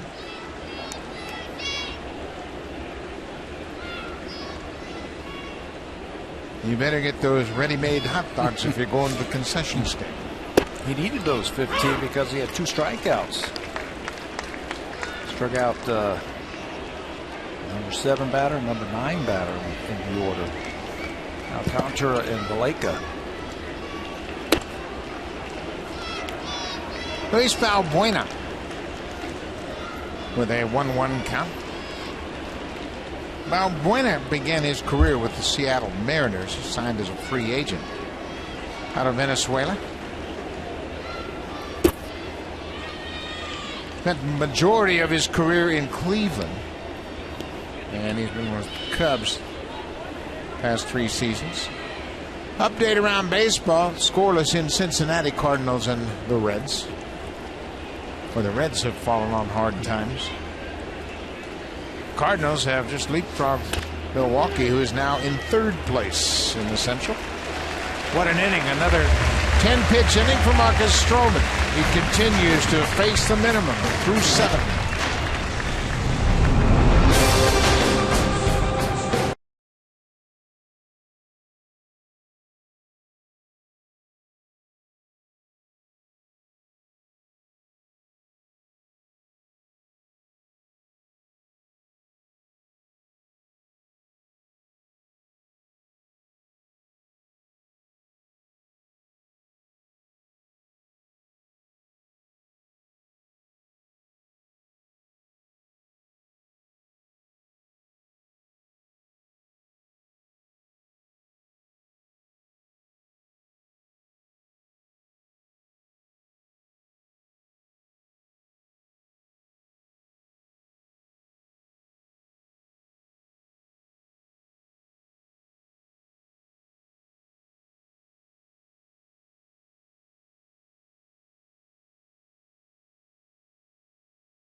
everything tonight, including Colby Rasmus doing the OK Blue Jays from the dugout bench.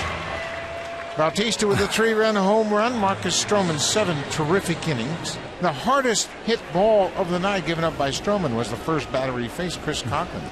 And he was retired on a 1-6-3 ground out. New pitcher for the Cubs is Dan Straley, who has been acquired in that Jeff Samardzija, Jason Hamill trade.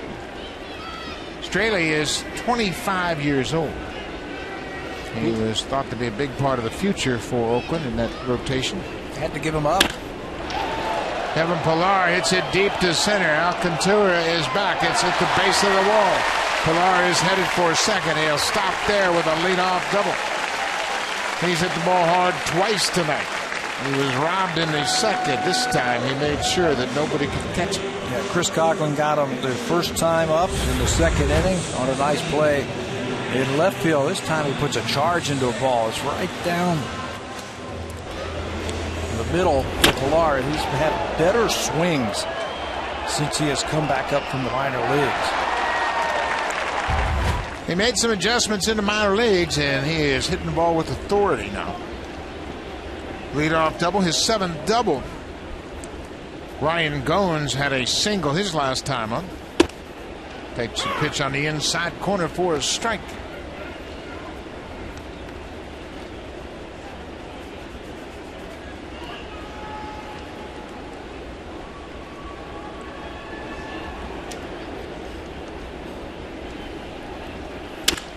Ground ball.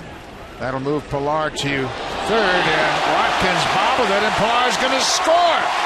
What a heads-up piece of base running. As Watkins bobbled the ball, picked it up, and then dropped it again, and Pillar never stopped.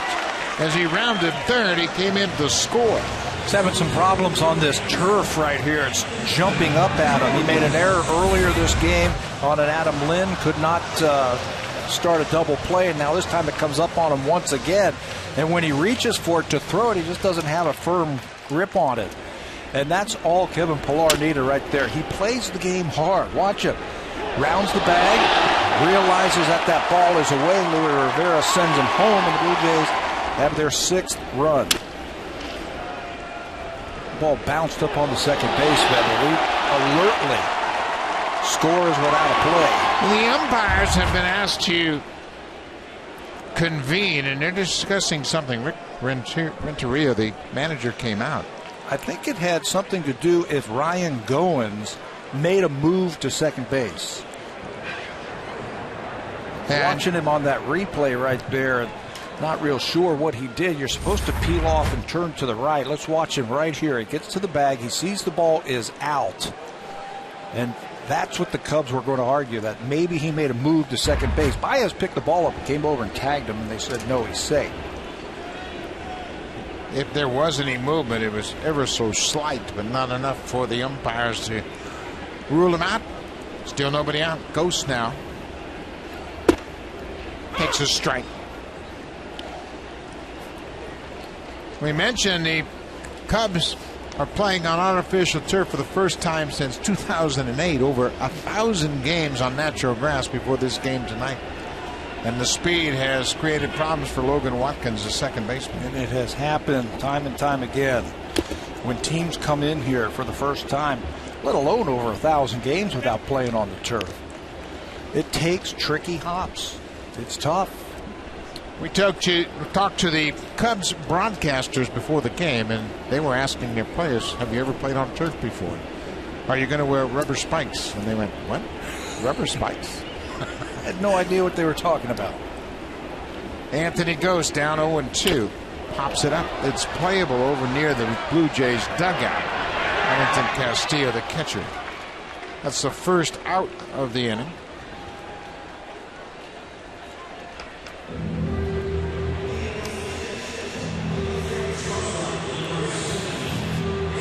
We mentioned Straley came in that trade from Oakland. They gave up Billy McKinney, Addison Russell, and Dan Straley. He was a player to be named later. And in return, the A's got Jason Hamill and Jeff Samardzija. The A's also picked up John Lester to bolster their pitching staff. We thought they were finished after they made that trade with the Chicago Cubs to get Hamill and Smarja. Straley was a big prospect with the Oakland A's. Had a big strikeout season for them. Blue Jays faced him in Oakland. I remember him pitching against the Blue Jays. Straley finished 4th in the Rookie of the Year voting in 2013 for Oakland. He was 10-8, made 27 starts and struck out 124.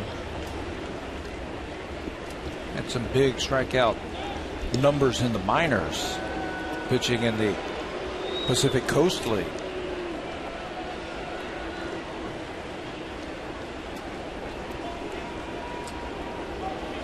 He had one season in 2012 between AA and AAA where he struck out 190. Reyes gets his first hit of the night. Goins stops at second. Now it's time for the drive of the game. It's brought to you by the all-new 2015 Honda Fit. Fit your lifestyle. Fit your fun. Fit whatever. It can only be the home run by Jose Bautista. Slider from Jacob Turner. And Jose puts a charge into it down the left field line. He hit it so hard that it didn't have time to curve around that foul pole. Beats it fair. 3-run home run. Jose's 200th as a Blue Jay in our drive of the game. Becomes the 5th Blue Jay hitter to pick up 200 home runs in the Blue Jays uni.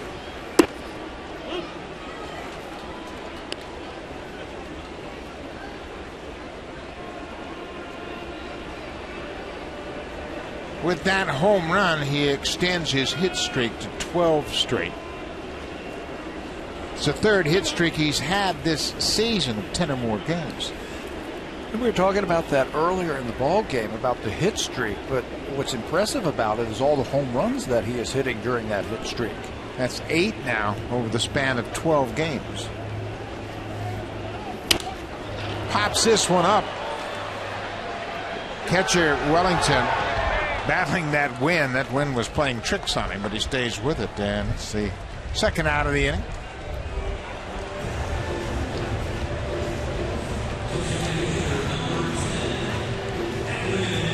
Edwin Encarnacion, he crushed the ball in the 4th to start the inning off, and it was just a matter of feet between a long single and a home run. And it ended up that single off the wall. You know, he too can become a very streaky hitter. In Boston, he started hitting the ball harder, hitting it through the infield. Had a single on Saturday. Had a tough day yesterday against the knuckleballer, Stephen Wright. Yeah, Stephen Wright came into the ball game, and Encarnacion would strike out twice against him. He had 3 strikeouts on the afternoon, part of an 0 for 4 game.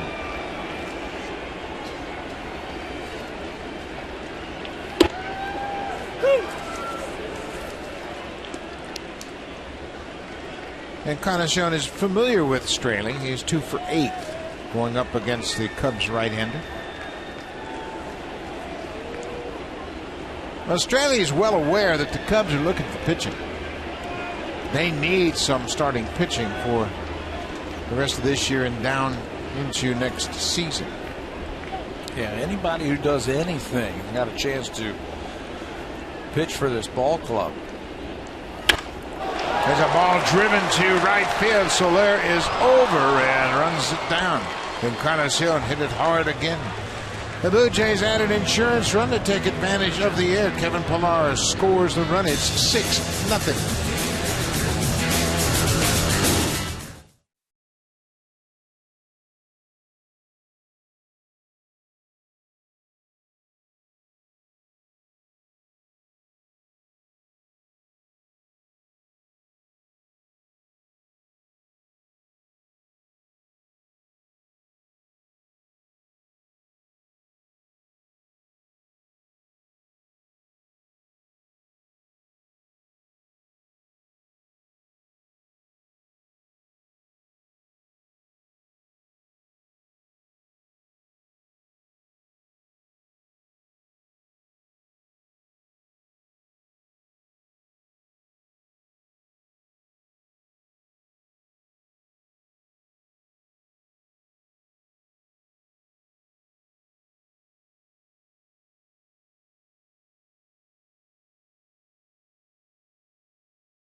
by Mr. Sub. Sunday, September 14th, the Blue Jays will take on the Tampa Bay Rays. It's a 107 start. The first 20,000 fans will receive a Blue Jays messenger bag. Call the Jays for tickets at 416-341-1234 or log online at BlueJays.com and get your tickets for Sunday, September 14th. Blue Jays and Mr. Sub will give away a Blue Jays messenger bag. Nice looking bag. Certainly comes in handy for all the students going back to school. It's perfect. Perfect to put your books in, right? Jorge Soler has the only hit for the Cubs tonight. He has been the only Cub to reach base. Singled in his first at bat. Hits this one to the hole. Reyes unloads a bullet across the diamond. One down.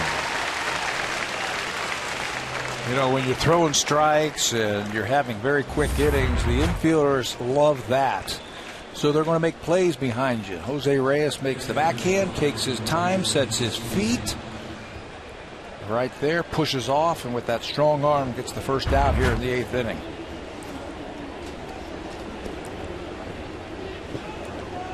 The catcher, Wellington Castillo, too, is 0 for 2. A lot of 0-fers in this lineup, of course. There's only one hit in the Cubs lineup.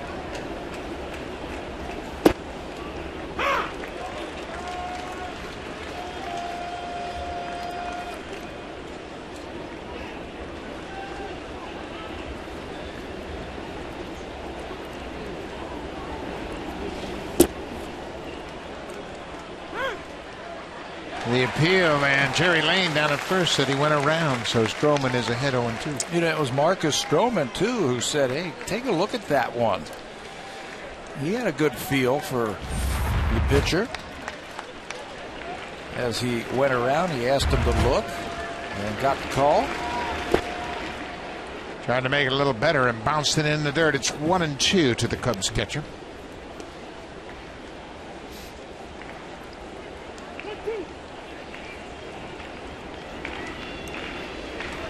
Stroman has retired 18 straight.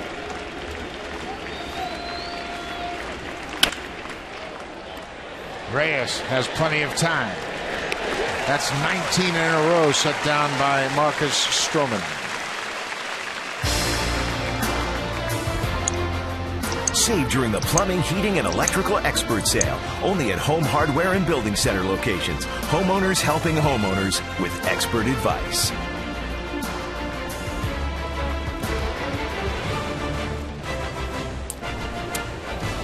Marcus Stroman is working so well, so efficiently, it's not even dark in Toronto yet. You know, we were talking about his last start where he threw 76 pitches, and it was very economical, and he got through 6 innings against Tampa Bay. That was his 76th pitch right there. There's an excuse me base hit off the bat of Mike Olt. That'll snap the run at 19 in a row retired by Marcus Stroman. That's the second base runner and second hit tonight for Chicago. Check swing, got his head down. It looked like he wanted to swing, then he wanted to check his swing, and then couldn't hold up, and he got a base hit. Now, if Soler did not get a hit, and that was their first hit of the game, shades of Dave Steve right there. Huh? 8th inning, broken bat. Check swing, base hit. Yep. Harris Mendy. Alcantara is the center fielder. He's also a switch hitter. He has gone over to a strikeout in the ground out.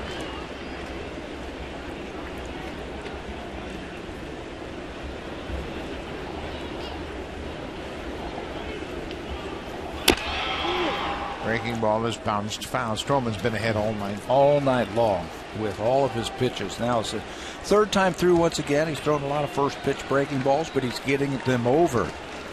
And then using his fastball. Everything has worked for him tonight, and he's kept the ball down.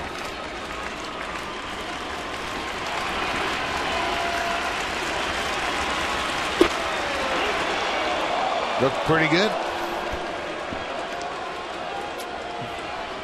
Just off the plate, it's 1-2.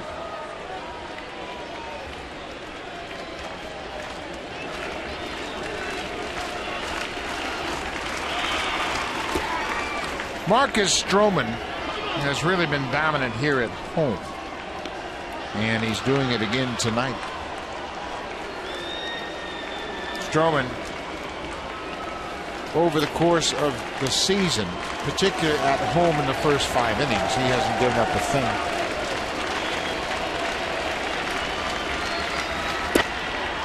Strike 3 called. Inside corner, 7 strikeouts for Marcus Stroman. We've played 7.5. The Jays have a 6-0 lead. Now it's time for Blue Jays Central. Here's Jamie Campbell and Greg Zorn.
PlaceTV.com/sports to get started.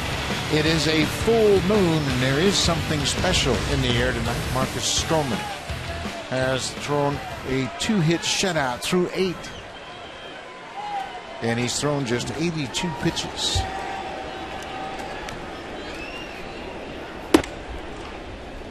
Dan Straley in relief of Jacob Turner. Misses with that first pitch. Stroman has helped his cause. He's made a couple of good defensive plays. One in self-defense, first batter of the game. He threw up a glove and deflected it. That was going to be a base hit. You know what? That's an interesting thing, too, because that came, what, about 4 or 5 inches from him not even pitching in this game. Yeah. That's how close that ball came to his face, but he deflected it over to Jose Reyes. And unintentionally. Yes. Yeah. And he has been on a roll ever since. Then drives this one to left. It's hit deep. Coughlin at the track, at the wall. He can't make the catch. It's off the wall. Alcantara gets it back in, and Lynn has his second hit of the night. He's been on base 3 times tonight. Lindy's starting to heat up again. That'll push that average to 324. Inside out swing. I've always thought that when he is at his finest, when he's driving the ball the other way, and that one right off the top of the wall, the other way for a leadoff double. So Lynn's night is over. He finishes up 2 for 4. Steve Tolleson comes off the bench as the pinch runner. A leadoff double for the Jays here in the 8th. That's the 10th hit for Toronto. They've out-hit Chicago 10-2.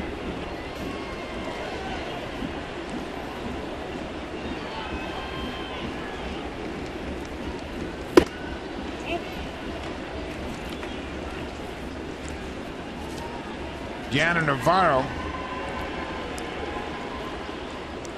He singled in the second, had a sac fly in the 4th, and then grounded out.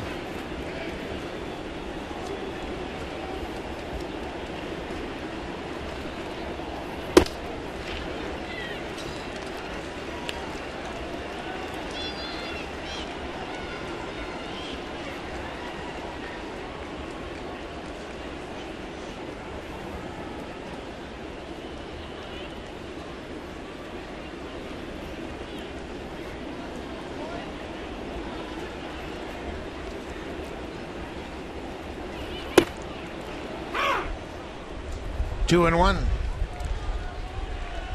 Marcus Stroman has been dealing tonight, and because of that, nobody's even stirring in the Blue Jays bullpen. No need to.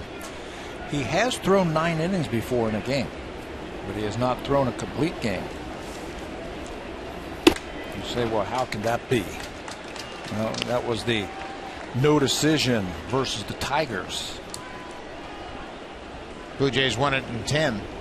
Stroman pitched 9. Gave up 2 runs on 4 hits in that game through 109 pitches. 3-1 to Navarro. Another base hit. What's new? Collison is going to score. He's around third. He'll score easily. Navarro's headed for second. Man, is he hot. Even his outs are hit hard. Sacrifice fly in the 4th inning was hit hard. He had a ground down in the 6th that was hit hard. And in this one, out in front, but his 20th double is the result. He is on fire. Right over the middle of the plate, and he hits it hard into the corner for extra bases. He's got 65 RBIs now. Danny Valencia takes a breaking ball for a strike.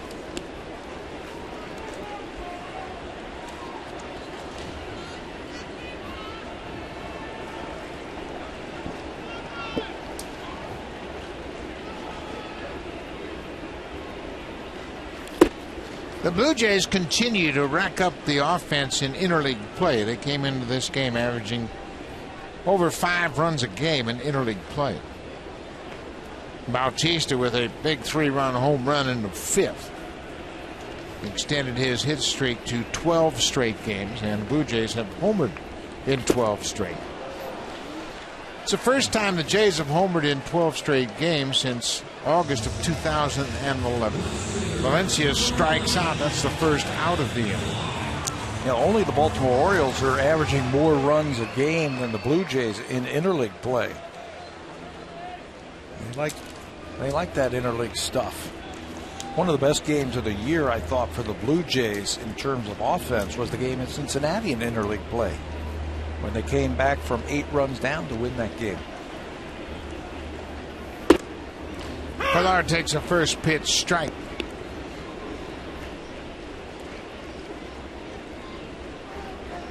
Carlos Delgado is the franchise leader in home runs with 336. With his home run tonight, Bautista collected his 200th career home run as a Blue Jay, and Kevin Pilar singles into center. Navarro is hustling in to score, so Pilar has had another good night at the plate, a 2-hit night. He was also robbed of a hit earlier this evening, and tell you what, he is going to get his chance now with Melky Cabrera out for the season. He and Anthony Gose are going to get the lion's share of the playing time, and they're going to have a chance to show the Blue Jays what they can do. Big offensive night for the Jays. 8 runs on 12 hits. Bautista with the home run. Ryan Goins has a single tonight.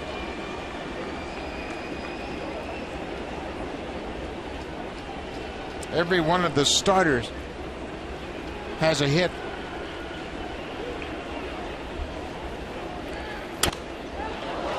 There's something interesting about Bautista. When he hits at least one home run in the game, his numbers are off the chart. When he homers in a game, he has a .448 average with an OPS of 1.931. And the Blue Jays are 35 games over 500 when Bautista homers. That's the one that's really impressive. 35 games over 500 when he hits a home run. 106 and 71. That's a .599 win percentage. If he doesn't homer, they have a .462 winning percentage. He has really keyed a lot of wins. just have to figure out how to get Jose to hit a home run every single time in every game. His home run tonight, number 32 for the season. He now has 92 RBIs, working his way toward 100. We'll give him 3 seasons of 100 RBIs. And we just saw that shot of DeMarlo Hale, the bench coach, going down to the end of the bench. We might see a lot of wholesale changes for the Blue Jays in that last inning. Get the regulars off their feet. Wouldn't think you'd see changes. It's a 2-hit shutout for Marcus Stroman. I think you leave the defense right where it is. Well, it looks like Kawasaki's going into the game. Got it. That maybe he's going to pinch run for somebody. 0-2. Owen strikes out. 2 down. A couple of strikeouts this inning for Dan Straley. Adam Lind is already out of the game for Tolleson, so we'll probably see him go over to third base and Danny Valencia slide over to play first. So Rick Renteria is out of the Cubs dugout.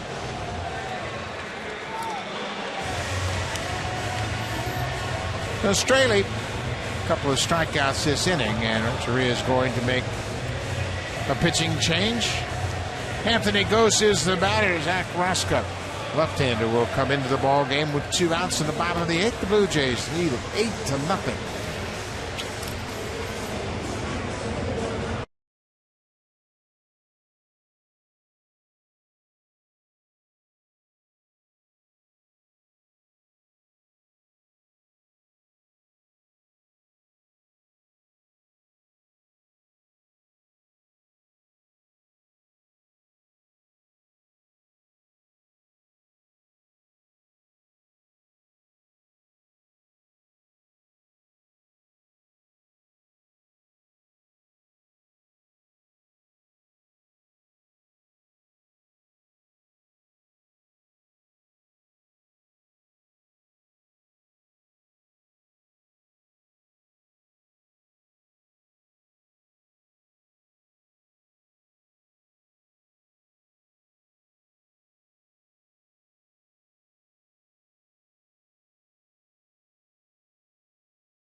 Left-hander Zach Roskup comes in for the 13th time he is in to face the left-hander Anthony Gose. He was acquired from Tampa Bay in the Matt Garza trade. Roskup in 12 games. He's been up now 6 times, up and back to the AAA team. Roskup, the left-hander, throws hard, but at times has trouble finding the plate. He will face Anthony Gose, the left-hander.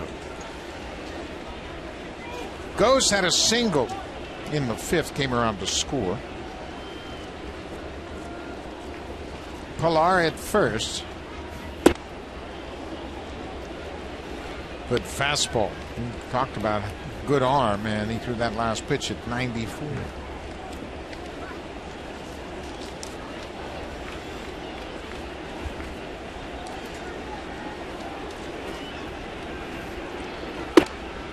Slider is outside. It's a ball and a strike.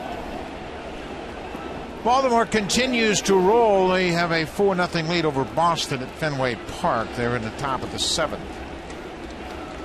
Oakland continues to have their problems. They trail the White Sox 2-0. They're in the bottom of the 4th. The Angels hammered the Indians today, 12-3. Jared Weaver picked up his 16th win of the season. And Detroit put a big hurting on Kansas City. They won 9-5. Jeremy Guthrie had been pitching so well on the road. He'd had just one loss over his last 8 starts. 5-1 record, and today he was hit hard in Detroit. Justin Verlander won that game. Won his 13th of the season for the Tigers. Goes strikes out. That ends the 8th. We'll go to the 9th. Marcus Stroman going to the mound to pitch for his first big league shutout.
Sure.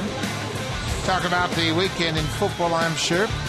Lots of interesting games with playoff implications in baseball. As you look at the schedule, the standings, and they'll have a chance to recap this game as well. Danny Valencia moves from third base to first base. Adam Lynn was lifted for the pinch runner Steve Tollison, who takes over defensively at third base. Marcus Stroman has thrown 82 pitches through 8 innings. And that's 83. 1 down. Now let's check in. Here's a preview of what's coming up next on Connected. Ken Reed and Ivanka Osmak.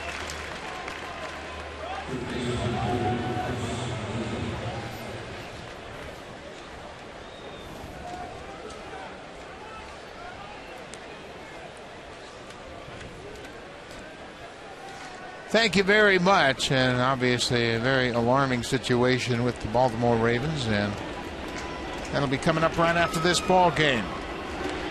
Marcus Stroman has thrown 83 pitches, and he has 1 out here in the 9th. He's allowed just 2 hits. To give you a historic perspective of how good Stroman has been tonight, the lowest pitch count for a Blue Jays pitcher throwing a shutout, Roy Halladay, October 5th, 2001, threw 82 pitches. That's going to be a base hit. Chris Valleca hits a 1-out single. But Stroman has been dominant. That's just the 3rd hit, and they have all been singles. One was a broken bat single in the 8th. But Roy Halladay threw 84 pitches October 5th, 2001 against the Cleveland Indians, threw a 2-hit shutout. Tonight, Stroman has been that good. Yeah, his fastball has been good. He's getting a lot of ground ball outs. I've got 15 now outs recorded on ground balls from Stroman. 7 strikeouts. His breaking ball has been good again. He's had a good hard slider, hard breaking ball. Been in total command. Yes, he sure has. He rarely has thrown a pitch up all night long. Chris Catlin has grounded out twice and struck out.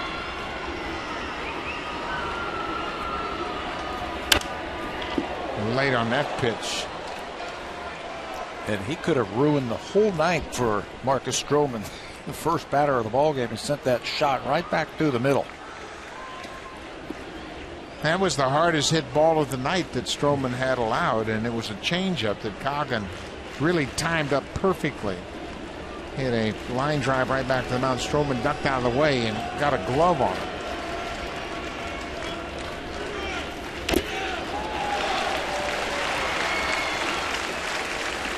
Wow.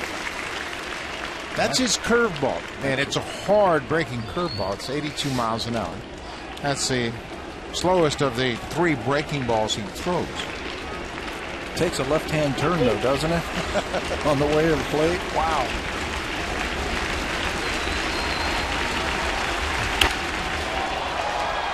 Well, obviously, he's still got a good fastball.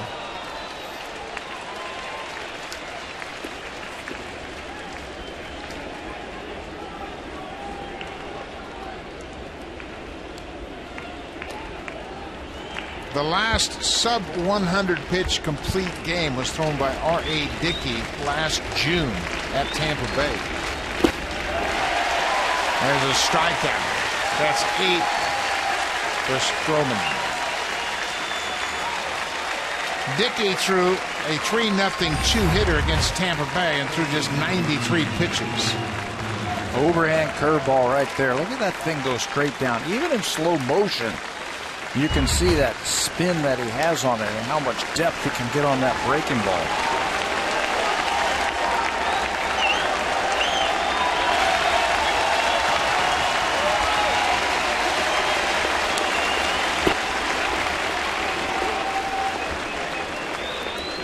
The Blue Jays have thrown 1 3-hitter today. It's this season. Drew Hutchison against the Texas Rangers, May 16th. The 2 youngsters in the rotation. Stroman trying to match Hutchison with that 3-hit shutout against Texas. He was dealing on that day. 3 little hits by the Rangers. The Blue Jays won that game 2-0.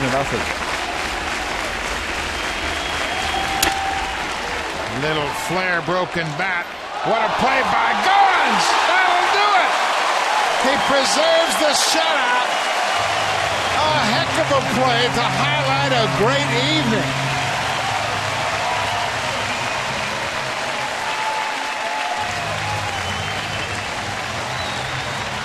Speechless. What do you say on a play like that? We have been talking about Ryan Goins and what he means to this team defensively. He makes plays other second baseman just can't make. English on that ball.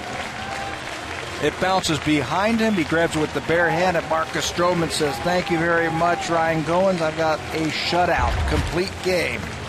Thanks to that man right there.